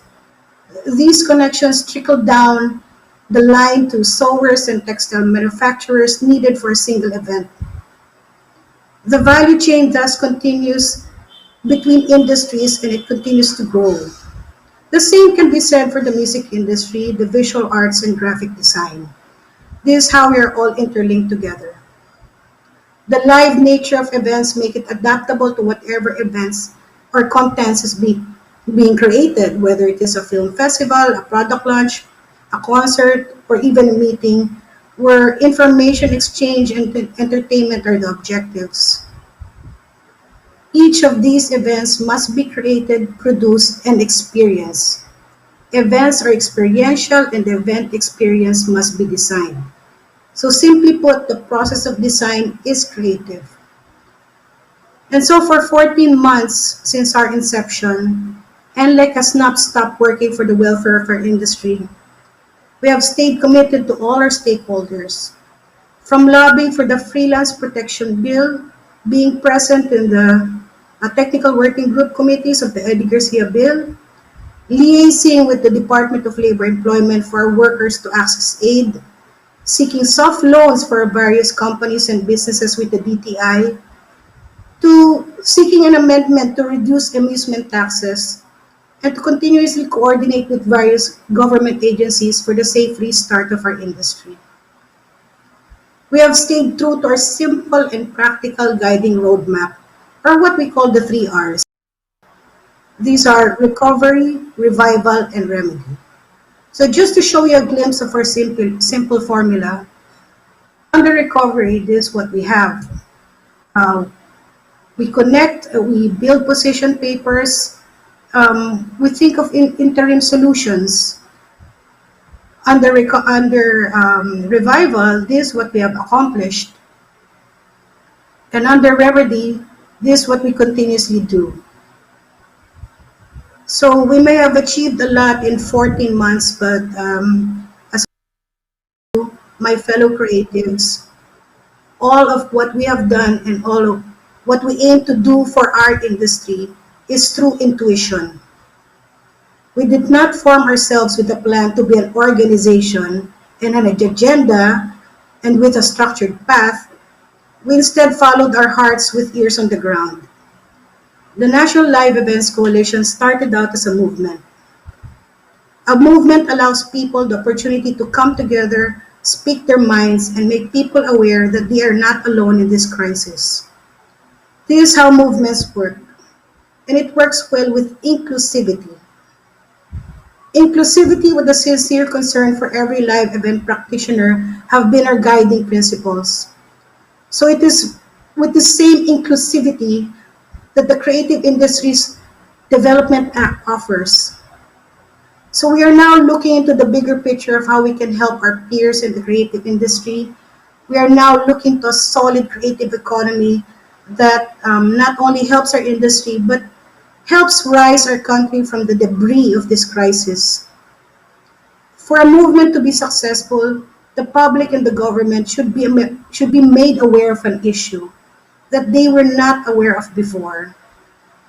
So I believe with the help of every sector here tonight, every creative, we can create a movement and make it successful. So it goes without saying that we can do this together, we can come together, and we can wave the flag of creativity. I turn you over to Marlon, and as I mentioned before, Carissa Cruz Evangelista can show more about our interlink and our relationship with each other in this big industry.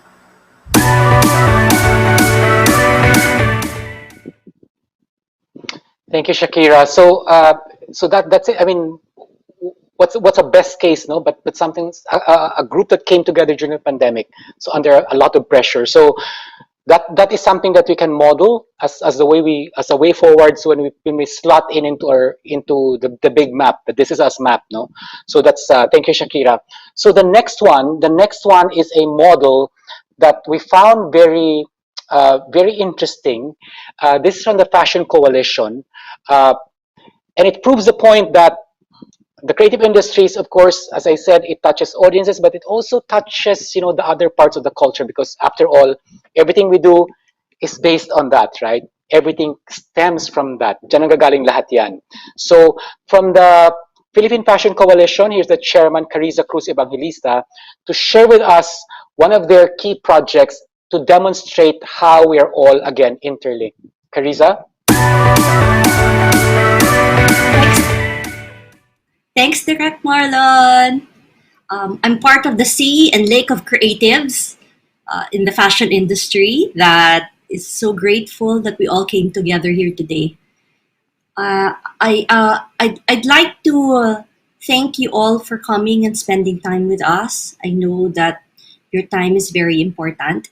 I'm going to keep this brief, but I'm here to talk to you about how we started the Philippine Fashion Coalition and the model of how our industry has touched each and every Filipino. If you could start with the slide. Thank you. Okay. We started the Philippine Fashion Coalition in June of 2020. So it was at the height of the pandemic. And we came together 15 from 15 from different subsectors of our industry, because we saw that there wasn't one national group that could speak for fashion. And we were hoping to come up with to come up with a roadmap. So that was the dream, to come up with a roadmap for our textile and fashion industry. So we'd be able to plan how to move forward after the pandemic. If you could please move slide, thank you.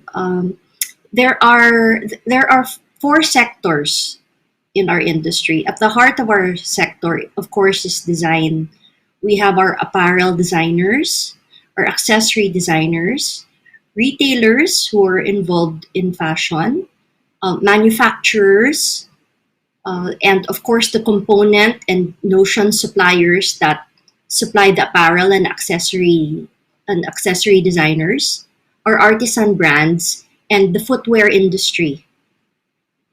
For the textile and art sector, we would have our textile mills, our cultural textile weavers, our artisan crafts, and we would also have textile research and development. And all of this would feed into the education sector. I think in the chat there were questions about there were points about how education was important in the development of the creative sector. And we have 15 schools that we have spoken to and pulled together, so we would be able to speak to TESDA, CHED, and DepEd on matters of what would be affecting the development of our human capital that would feed into our sector. So that would be the fashion schools, the universities and colleges, and the vocation and technical schools. And of course, what was mentioned by Shakira earlier, we have the creative services, where the sector of NLEC and PFC Mary. We would have in order to be able to sell our clothes and accessories and our textile. Of course, we have the services of the fashion show producers, the pageant show producers, people who are involved that are modeling, the PR agencies, the fashion photographers, the hair and makeup stylists. So there's the whole ecosystem that is involved in the world of design, fashion, and textile. So this is all intermingled. And we were one of the greatly affected sectors during the lockdown, and we're still greatly affected also. So, next slide, please. So we were hoping that you would consider joining us if you were also in related sectors, working with fashion and working also with the creative industries. Uh, Here in this slide, it talks about our fashion industry ecosystem. So from the weaving of the textile, of course, it has to come from the thread. And the thread has to come from the farmer that plants the cotton.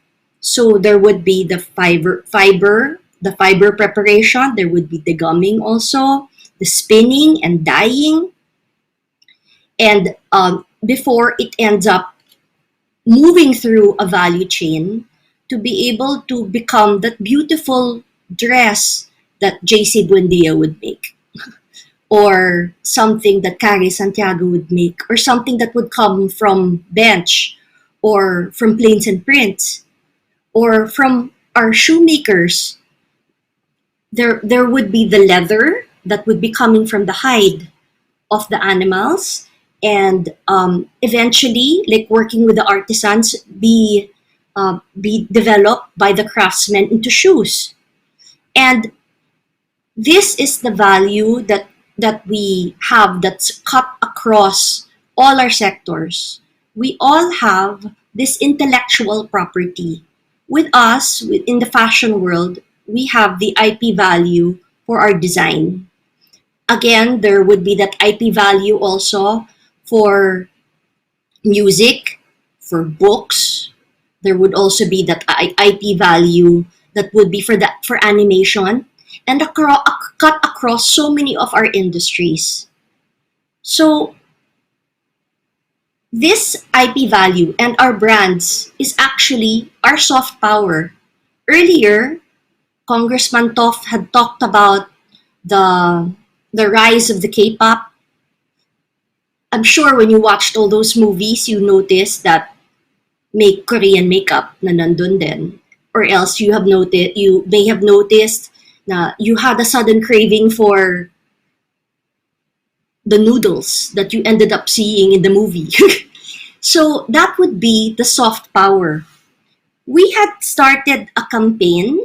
Actually, it was started by Len Kabili, supported by the Philippine Fashion Coalition, and called the Bakolahi Ko, wherein it was supporting eating Filipino, everything Filipino, seeing, touching everything Filipino, smelling, feeling, hearing, all the senses, and with it, that will eventually become a heritage month. So it's the idea of our soft power becoming stronger, and our sense of culture becoming stronger among ourselves, and then maybe using like our the models of the artists that we have abroad. Or I noticed that Leia Salonga's also with us here right now. She's one of the biggest advocates that we have also for our Filipino culture and our soft power. I mean, there are influencers for fashion, for beauty, for lifestyle, for other people worldwide to value everything Filipino. So if you could please volunteer and join us, that would be so important in passing this bill, because let's not just look at the next 90 days, but let's look at the value that this brings us for our career and the career of the next generation. It's important for all of us to come together so we can have a united voice to talk to both the Congress and the Senate, and push forth what we need for our sector. Who would know better than us? Next slide, please. So the point being of the fashion industry would be, it's all personal, from soil to skin. So what do I mean? We have a lot of fiber crops. There's abaca, cotton, pineapple, buntal, raffia, bamboo, silk. And there would also be banana, And you end up seeing this in such beautiful textiles that we have, and it's cut across different regions. For Abaca, there would be, you would have it in Bicol, Bukidnon, Agusan, ARMM, Cotton, in Negros Oriental, Panay, and Ilocos. And so there are crops that are grown endemically in some areas. And of course, there would be communities that would harvest these crops, turn them into fibers, spin them into yarns, and then after that, weave them into cloth or send them to textile mills so they'd be able to weave it also into cloth. So currently, there's a tropical fabric law that we are hoping that will be implemented across all government sectors, and that's something that we support. Because could you imagine if every government employee would be using tropical fabric of the Philippines? That would mean that it would be able to continually sustain the textile mills and the fabric industry that's here. What about if every Filipino bought a pair of Filipino made shoes, at least one every year? We have enough bandwidth to do that. There's this move that we should be buying Filipino, and it's something that's personal. So if you would be buying these shoes, buying these clothes, buying the cloth, you would be affecting the farmer, you would be affecting the weaver, you would be affecting the sewer, you would be affecting the retail seller, the pop-up seller, you would be affecting the one who would be advertising the brand that was developed by the digital communicator that helped sell this online. So there's this whole value chain of how one product can affect everybody. So this is my request on behalf of the Philippine Fashion Coalition. If you could please join us with the Creative Industries Philippines. If you could please also make sure to see how you would fit into the great framework that Direct Marlon had shown. Now we're a sea of lake, pool of creatives. It's going to be amazing what we'll all come up with a tight deadline. Imagine, 90 days. But kaya yan. Because we are Filipino. Thank you.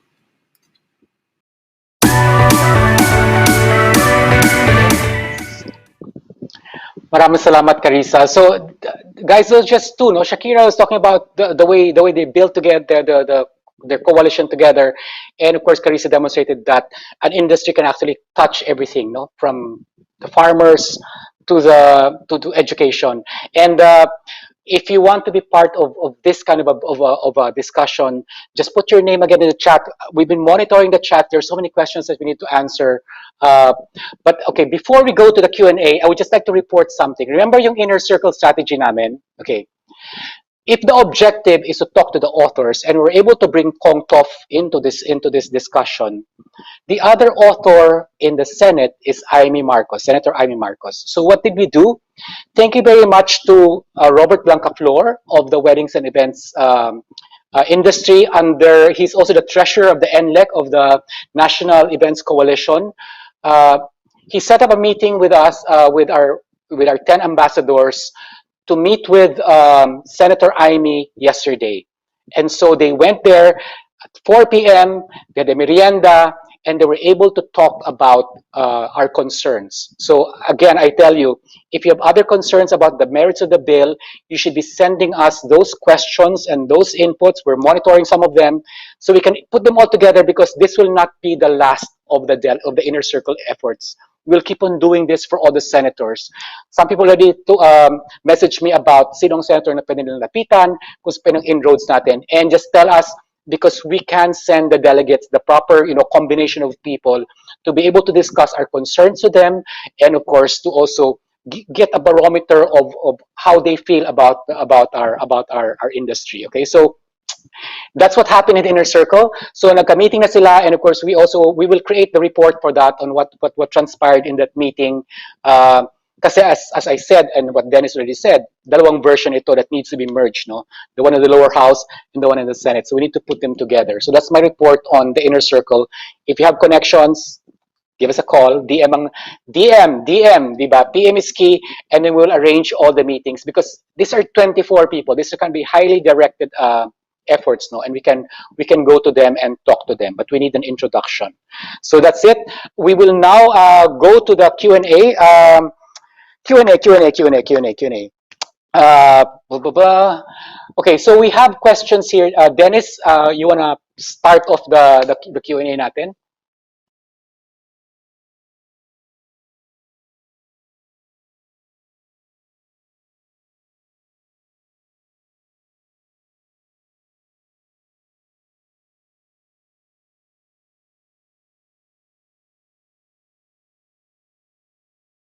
Okay, thank you, Marlon.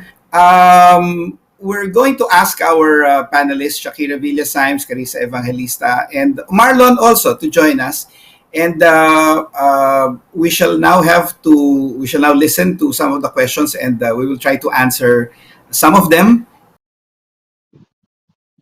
But for all those questions that we may not be able to answer right now, just send them in because we will get back to you with the answers or with whatever action plans are going to be taken based on your comments. So Marlon, you're our moderator for this portion. Sure. Okay, so we got all the questions, no, and we lumped them into policy and about the bill, about the artist, about the people per sector. So let's open that and we will ask some of the questions. Okay, policy. Kung meron ka ba nakita dito? The first question that I have here is.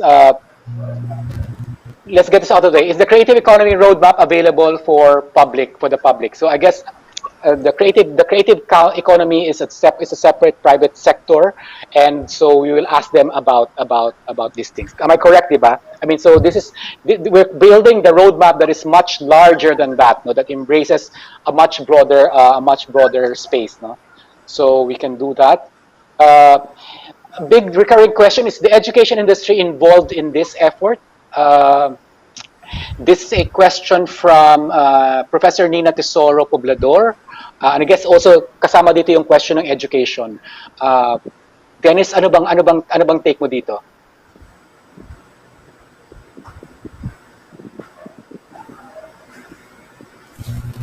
Wala natang audio. Yes. The part of the components in the proposed creative development plan that's going to be prepared by the Creative Development Council actually addresses one of the problems that relates to education. No? It's both the creative education for students and also for the teaching and like widening the information base with regards to the creative economy.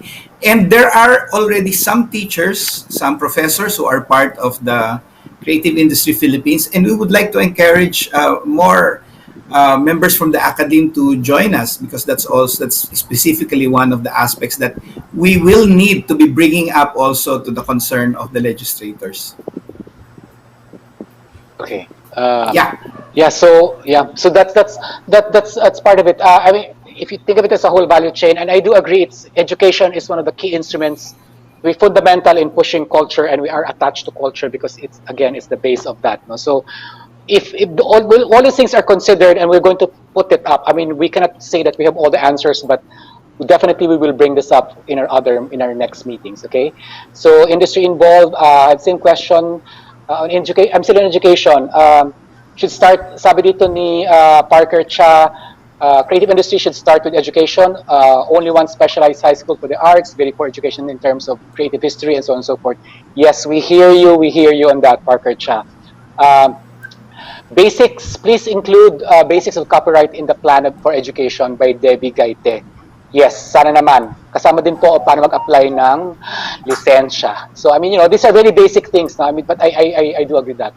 Mapping. Okay, let's go to mapping. Have you explored the creation of a data lake so that government agencies can share data with consideration for laws governing IP and data privacy, which could be in collaboration with the academe, civil society orgs, industries, etc.? This is all from Joey Funk. I guess yes. I mean, in this day and age, I think we need we need data. Data. I believe in data, not information, because that's an interpretation of a data, but true data talaga. This is one of our projects that will stitch together. I mean, first three efforts natin, yung how to organize by industry as an economy, as individuals, and again around work. Yes, we need all of these. But the first time I've heard of data lake, so I will ask all of my digital friends and data friends about this data lake. Any other thing on that? Any Shakira, or do you have? How's your data? How's your data? How do you create your data for NLEC? It was in collaboration with the Artist Welfare Project Inc. that we were able to have a data set of all workers. So we joined forces. There was collaboration between ALPI and NLEC, and they are now our data keepers. I mean, ALPI. So it's still building.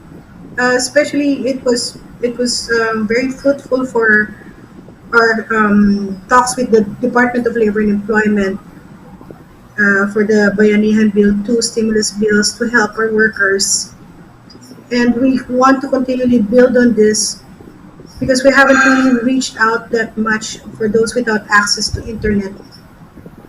And we have this long-term plan to reach out further across the regions. Okay, so yes, so meron din palang may impact din, of course. The infra for data also has also excludes certain people, no? So yes, we will consider that.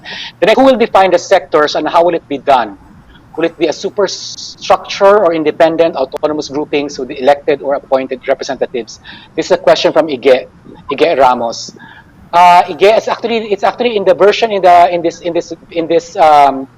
in the lower house version. You can read on it. Yes, it is there, no? I mean, the appointed head, the ex officio officers going into that, the representatives under that, and how they will work together is outlined actually in the bill. Even in the Senate version, it's also outlined there. Mas konti yung representation doon, but still, it's almost the same. They put together a council, they appoint heads, and then they will get representation underneath, and they will sort things out in terms of policy and implementation. So they do have that mechanism. Can I add something? Yes, Dennis. This being a government agency, we cannot avoid the political fact that the chairman and even the industry representatives are going to be appointed by the president. But there's a mechanism for recommendations from within the creative industries. And the way we have proposed it in the lower house, which you also intend to propose it into the Senate, is that each of the domains that are identified will at least have one representative within the council itself. Yeah, that is true. That is true. So again, next one. Okay, could the DTI and SEC possibly assist in pulling data about how many artists and arts organizations are registered under the PSIC codes related to the creative industries? Maybe this might help in building the database that is needed. I have no answer. Anyone has an answer in this? If we're pulling this out from. We are actually working with every government agency that we can and trying to identify the data that's going to be relevant. The thing about here that we've discovered, especially with the efforts done by the NLEC, is that every agency gets its own data based on its own needs, no? And so it's also a matter of trying to figure out which data will be relevant to ours. But yes, we're trying to link with every possible government agency, and we'd like to say that the DTI has been very active also, and many of the agencies under DTI have been very active in the deliberations for this bill in the lower house, and they've made great suggestions in terms of how we can move forward with getting all the necessary information, all in the view of creating a comprehensive creative industries development plan. Yep. So yes, all the questions on database, as Dennis pointed out, it will be that the data you will get is based on what you will ask the system. So we really need to do our own. No, that's why we're asking everyone if you have starting points. I know we're at different levels. You have the starting points. If you have all of that, we can compile that and see where the gaps are, and we need to meet those gaps. And you have to do it rather quickly. Um, Next, some Correct, workers. Good Marlon? evening from yes, po. Yes. Carissa, go. Hi. Okay, so at least you can hear from the fashion industry also. Well, with us, our experience was that we didn't have clear sets of numbers. What was clear was the export sector was more mapped out, and we're in the process of still gathering data on a regional basis because we found regional leaders to pull in.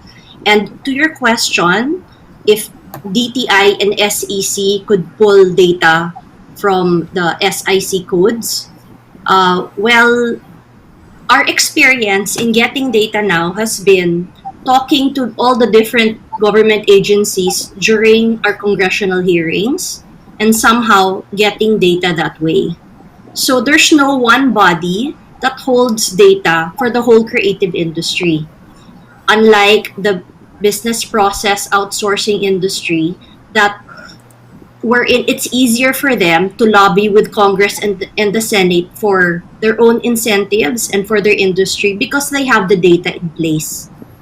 So I think at least for this purpose now, it's good that we're all getting together as sectors and subsectors so we can collate the data and maybe CIP Philippines at some point could be that data warehouse in the event that we need government would need uh, comments on how many creatives are there, how many visual artists are there.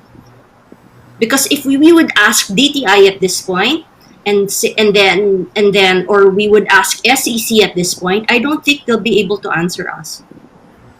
So just to answer that question, it's a work in progress. But then it's good if I mean from the quote that Congressman Toff gave earlier, the 7% of the from the IPO that came from like 2014. Is that right, Dennis? Yes, that The was seven and percent. that was based and 17%, and that was based on a 2010 study at 17%. Okay. So that means that even has to be further updated now, and there are even new creative subsectors that were born after that. I mean, during my time, like my daughter, I asked her what she wanted to be when she grew up, and she said YouTuber. I mean, that didn't exist as a career or influencer. So that's something that might need the new SIC code. Yeah. So, but then I agree, government should track our data, and we should be able to help them track our data, so we can lobby as a whole creative sector. Okay. Yes. So thanks, Carissa. Yes. Yeah. Everything should be tracked here right now. That's why. I mean, I will not pretend. I mean, that's why if someone knows this better, how to do this, programmers, all these people, if you have, just raise your hand and put yourself in. Uh, Before I move to the next question, I'm a believer kasi that hope is not a strategy. I mean, hope is good, but hoping for things is not a strategy. Second bit is my fear about, I love seeing all of you guys, but my fear is what is called bystander effect. If I'm sitting with 350 brilliant people, I might believe that maybe the next one will do the job, and I will not need to help, right? So I hope if you feel like you need to do this and you want to help, please join us, and then sign up so we can in whatever shape or form, kahit kausap lang kailangan namin, okay? Kasi kami nagkikita for the last 6 days na ito. A recurring question here, Dennis, is why isn't Dole part of the council? When a lot of the discussions here is about workers, particularly freelancers. Um, and so on and so forth. This is from Angelo Suarez. Yes, I think that that there were actually at one point, I think there were 13 or even 15 government agencies that were being considered to be part of the Creative Development Council, and it was going to be unwieldy. So there was a kind of prioritization in terms of those that directly and regularly agencies that affect the creative industries. And so the listing of the 8 government agencies there is actually the best that those who were involved in the deliberations felt would be the best possible representation. Not too many, but also representative of as many as possible. In fact, there were other government agencies that were actively lobbying to be part of it. But the idea was that, and part of the consensus was that these specific agencies do not deal with the whole creative industry on a regular basis. They can be called upon as needed to participate in either working groups and either in specific committee meetings or hearings. I'd like to cite one particular agency.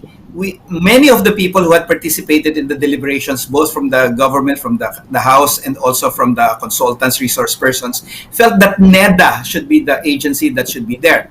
But NEDA said that might be better if they remain just as the body that can furnish all the data that's needed, all the development plans that needed. They don't have to be in the council itself. So we want to have everybody in the table, but at a certain point, there will have to be a limit because of pragmatic and feasibility concerns. Yeah, so that answers that. There are a lot of there are just thematic answers. There are thematic questions because here based on equitable distribution of opportunity, improving labor practices, considering the authorship of the creative authorship as part of a community, the definition of these things. I don't know if we can answer all of these questions right now, but yes, this really struck me. Then it's gonna may mga tao talaga na obviously, we need to locate ourselves as human beings, as artists, and of course as citizens, no? So kasama naman yan sa magiging usapin. Hindi ko lang alam kung nalalaman ito sa batas na ito, kasi may isa pa ring question kasi dito na parang how does this intersect with the with the rest of the policies, no? With the rest of the existing laws. And I think we'll put this as one of the things that will create a mapping also of the laws and how they intersect. Kasi meron ngang yes. Meron ngang In fact, one of the tasks that are assigned to the Creative Development Council is precisely that, to map out all the laws and regulations that are in place or are missing, so that this can be addressed in a more unified manner in terms of policy and also in legislation and also in executive action if necessary. Let me cite one aspect which has come up in the discussions many times. It's, as you mentioned, the ownership of by a community of a creative product.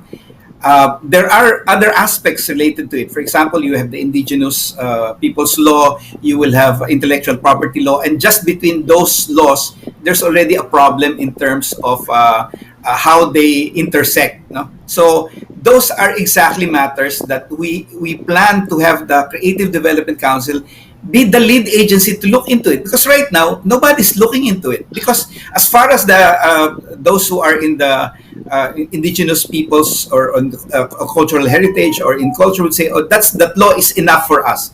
But those people in the intellectual property side might say, but that doesn't work for us. And nobody's going to take the lead in trying to get them to intersect properly in such a way that it will benefit not just the creative industries, but also the entire Filipino society. And that's something that we want the Creative Industry Development Council to be the one responsible for. Okay, anything else to add? Okay, so that thank you, Dennis. What else do we ask here? A lot of the questions kasi here about the bill, no, the bill, and the only thing I can say, questions about the bill. Why is the audiovisual industry, they lumped all these really large industries like radio, television, film, and so it's with only one representative.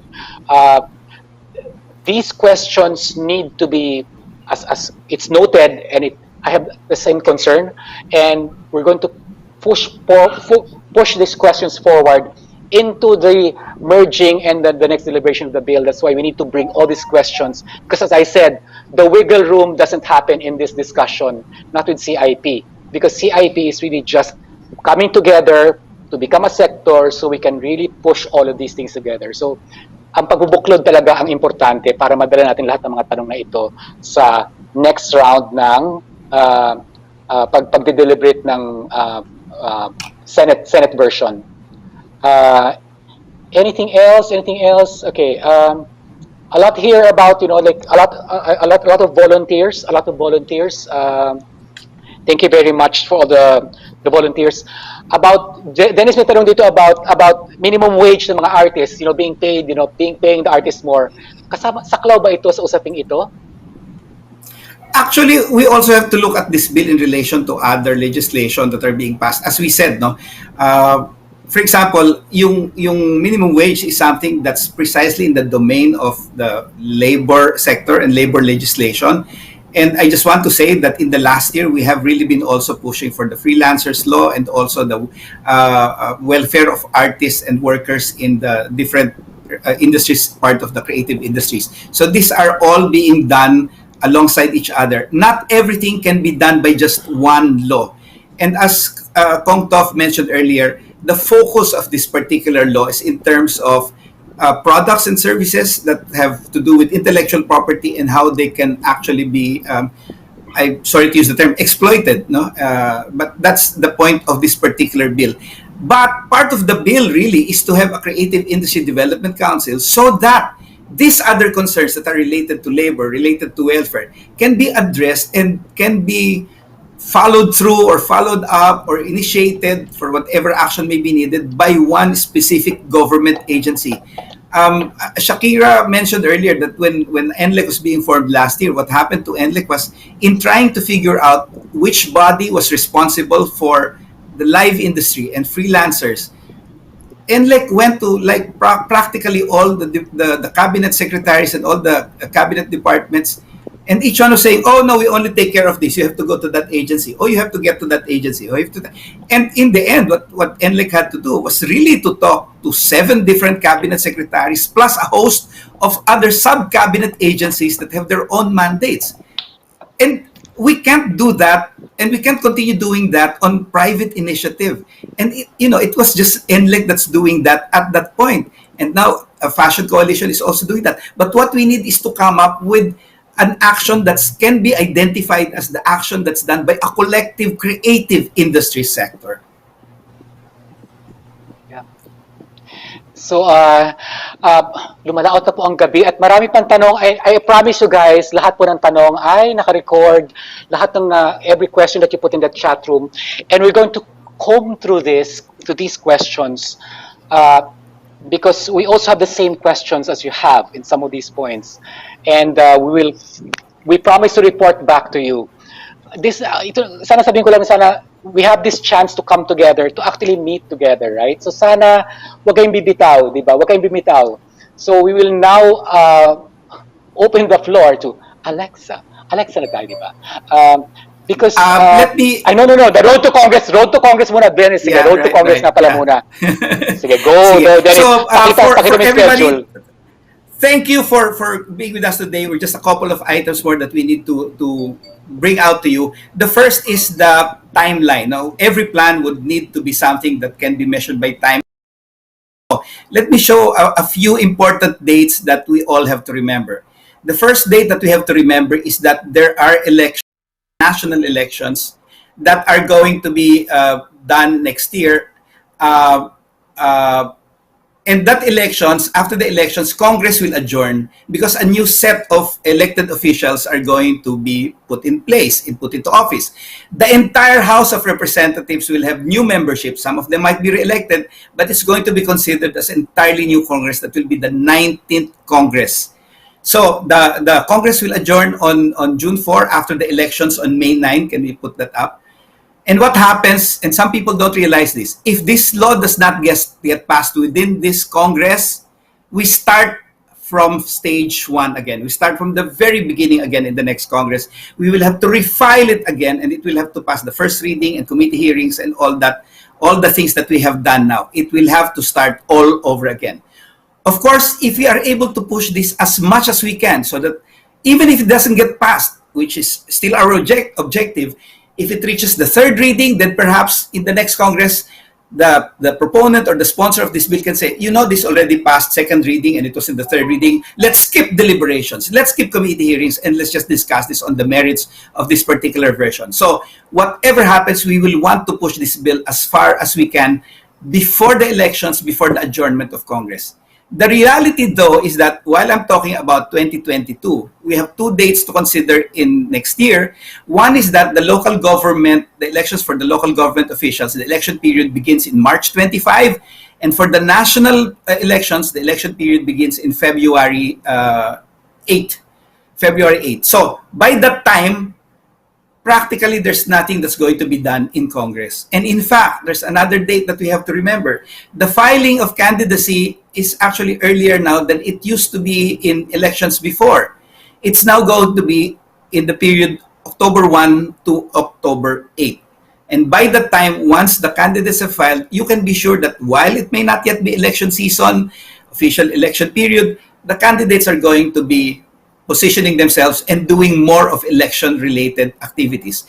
Therefore, the two activities that we need to consider is that this third session, meaning the third year of this particular Congress, actually begins towards the end of this month on the same day that the President makes his State of the Nation address. That's the beginning of this session. By the time, there will have to have been a legislative agenda crafted by the leaders of Congress, and they're now doing it right now, in this particular period, in the next 3 weeks. In other words, what we need to do is to make sure that we get to be able to reach all the legislators so that they can push for this item, the Creative Industries Bill, to be part of the legislative agenda in these remaining days of Congress. And that's why we keep saying we actually just have 90 days. Because by the time we get to October 1 and no substantial action has been done, if you ask me, having been part of practically all the efforts to push for cultural-related bills in the last 30 years, is that we're as good as dead, and we have to refile in the next Congress. Now, Alexa, who has been mentioned earlier, Alexa, is going to be talking to us about the specific steps, but I am told, in the meantime, before everybody goes, we want to see all of you. We want to know who you are. We want to know who we're going to be running after and also who have joined us tonight. So kindly turn on your camera, on your cameras, because we're going to take a picture of everybody. We will try to get a picture of everybody here tonight. So turn on your cameras, please. And we will, because there's so many of us, more than what we expected. There will be some time because we're going to have to shift to, I think we're now up to 7 or 8 pages of photos, of 49 people per page. Yes, so kindly turn on your cameras and just smile, keep smiling, because you don't know which group of people you're going to be in it. We're going to post this, so perhaps you will see the celebrity you are beside in the picture, or the industry leader that you are with. So just keep smiling.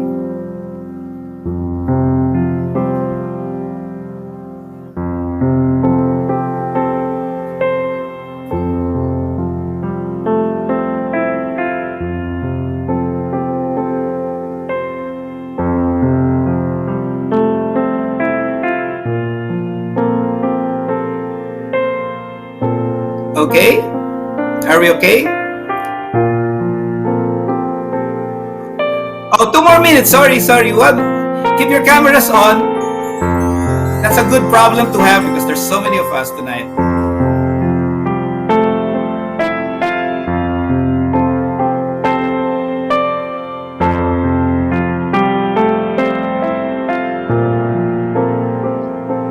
Kindly turn on your cameras. So if you don't turn on your cameras within the next few seconds, we'll assume that you don't want to be seen. But we'd like to see who you are, because we hope that we can be working with you towards ultimately the passage of this bill into law.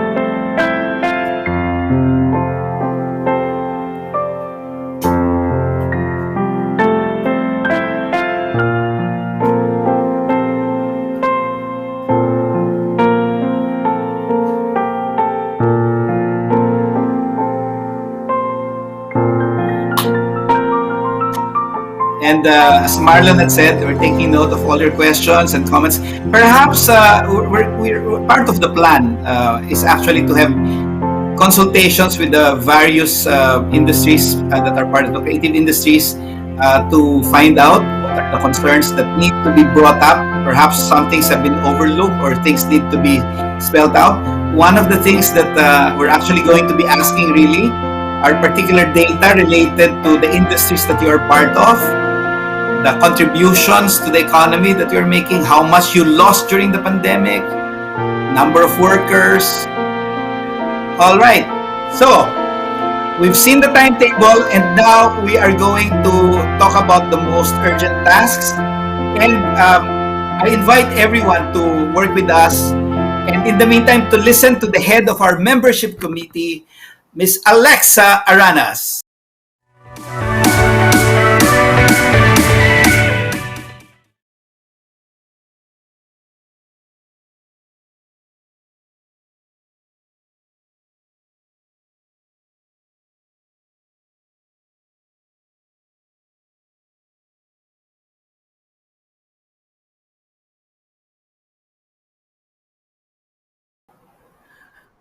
Yes, we're waiting.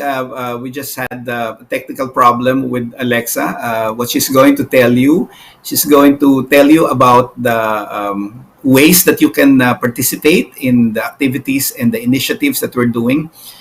We hope that after tonight, there are actually specific steps that are outlined for us to bring to everybody's attention that we are a solid and big united creative industries. So there's now Alexa.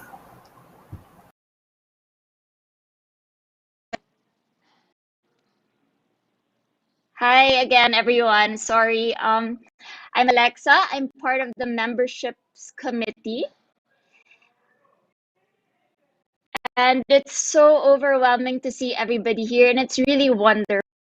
So I'm here to mainly invite all of you to join us in our campaign.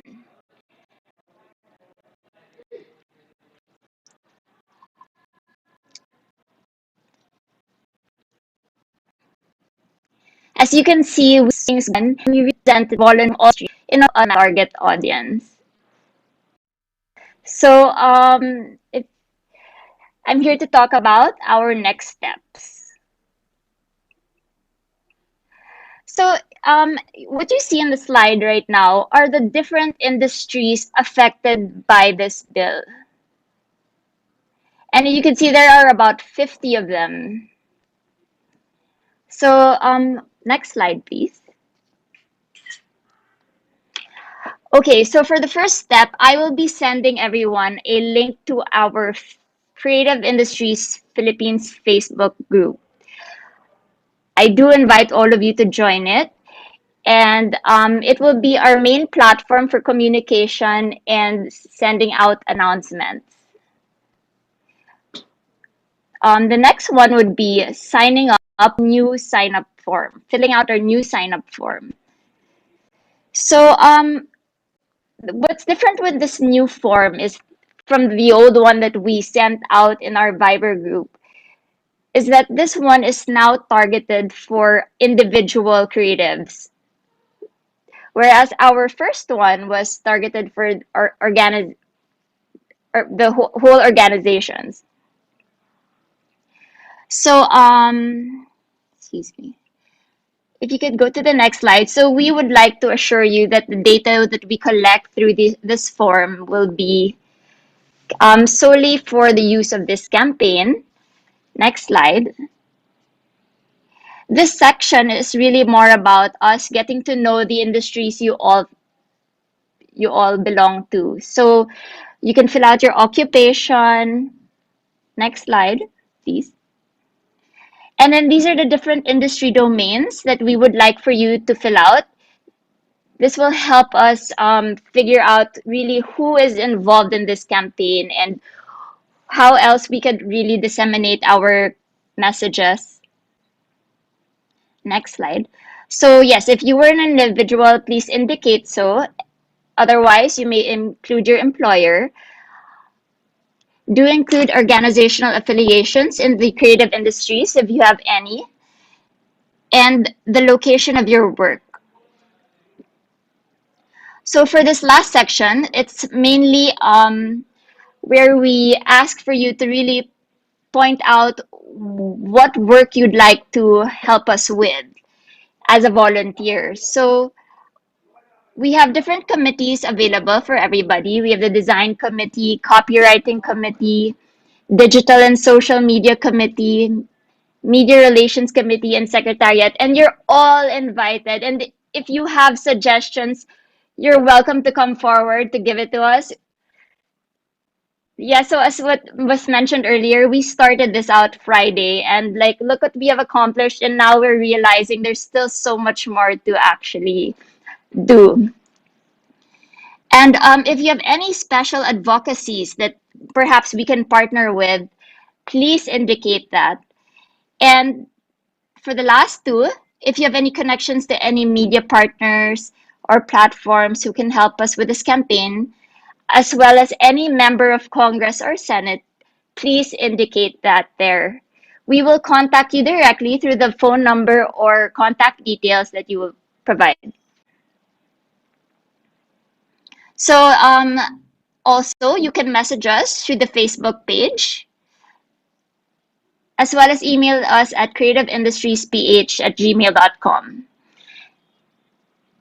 And lastly, we really encourage and invite you to share our content by following our Instagram account. So that's it. Thank you, everybody, and back to you, Dennis.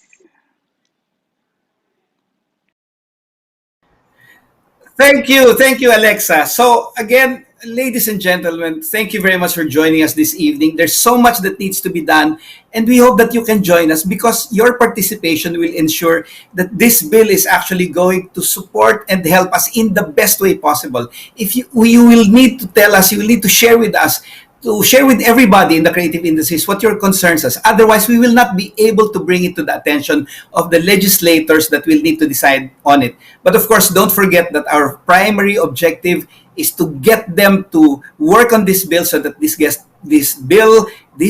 bills actually get passed within the next 90 days before the election fever catches up on all of us. Do take time to go through the bills. They're available online. We're also going to be putting up copies of them on the site, on the Facebook site, and all the social media accounts that we have.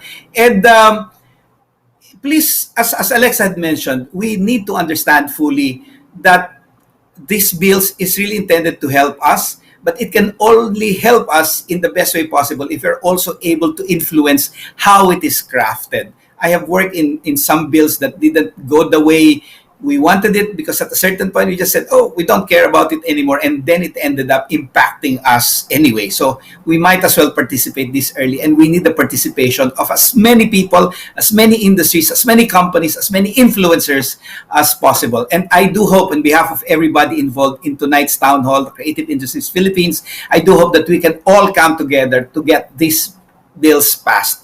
Ladies and gentlemen, let's not forget, and let it be our rallying cry, the future is creative. Again, on behalf of Creative Industries Philippines and Dennis Marasigan, thank you very much for joining us tonight.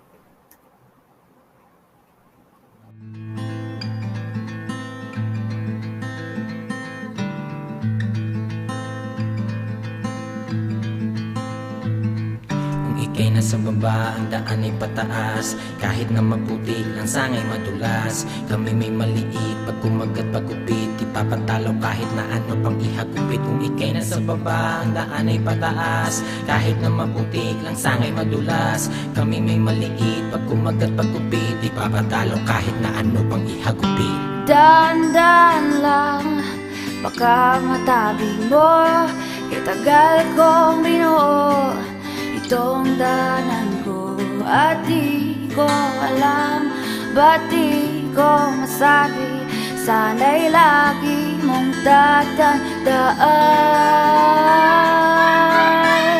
ako'y Ako'y parang langgam Ako ay di napapansin ng karamihan, pati na ang nagtataglay ng kapangyarihan sa mundo na to ay nagmimistulan ng langgam. At silang mga higante ay hindi makaramdam, natatapakan ng ganon-ganon na lang na may pasakit na hatid. Mistulan ng manhid ng di nila nababatid, pagkat di matapos-tapos kahit na isang saglit. Wala na bang pag-asang sumabay kung maliit?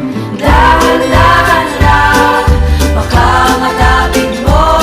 Kay tagal kong binuo itong tanan ko. At di ko alam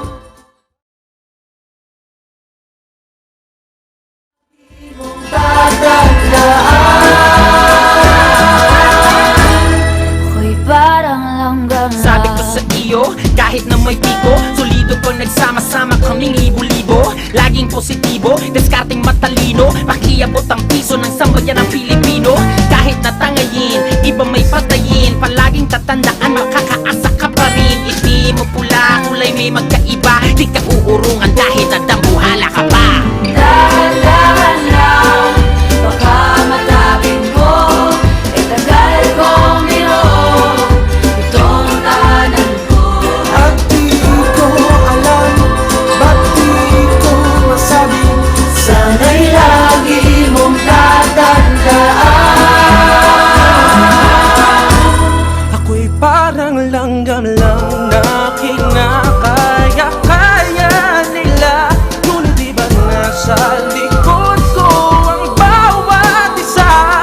Mga kababayan ng oras natin ngayon na bumangon muli kahit Dahan-dahan lang, baka matapid mo. Kitagal kong binuo itong tanan ko. At di ko alam, ba't di ko masabi?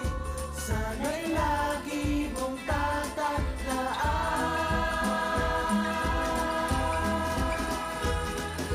Dahan-dahan lang, baka matapid mo. Kitagal kong binuo itong tanan ko. At di ko alam, ba't di ko masabi? Sana'y lagi mong tatandaan. Ako'y parang langgam Ika'y nasa lang. baba, ang daan ay pataas. Kahit na maputi, ang sangay madulas. Kami may maliit, pag umagat patubig, ipapatalo kahit na ano pang ikatubig. Ika'y nasa baba, ang daan ay pataas. Kahit na maputi, ang sangay madulas. Kami may maliit, pag umagat patubig, ipapatalo kahit na ano pang ikatubig.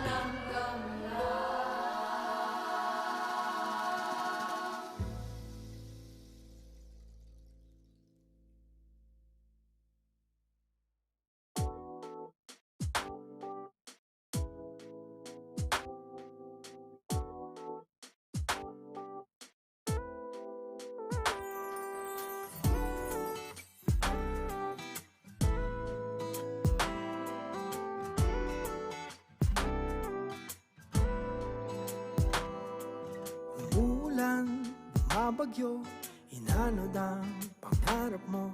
At para bang lumulubog lalo? Nagtataka, nalilito, pinaluhod ka ng panahon.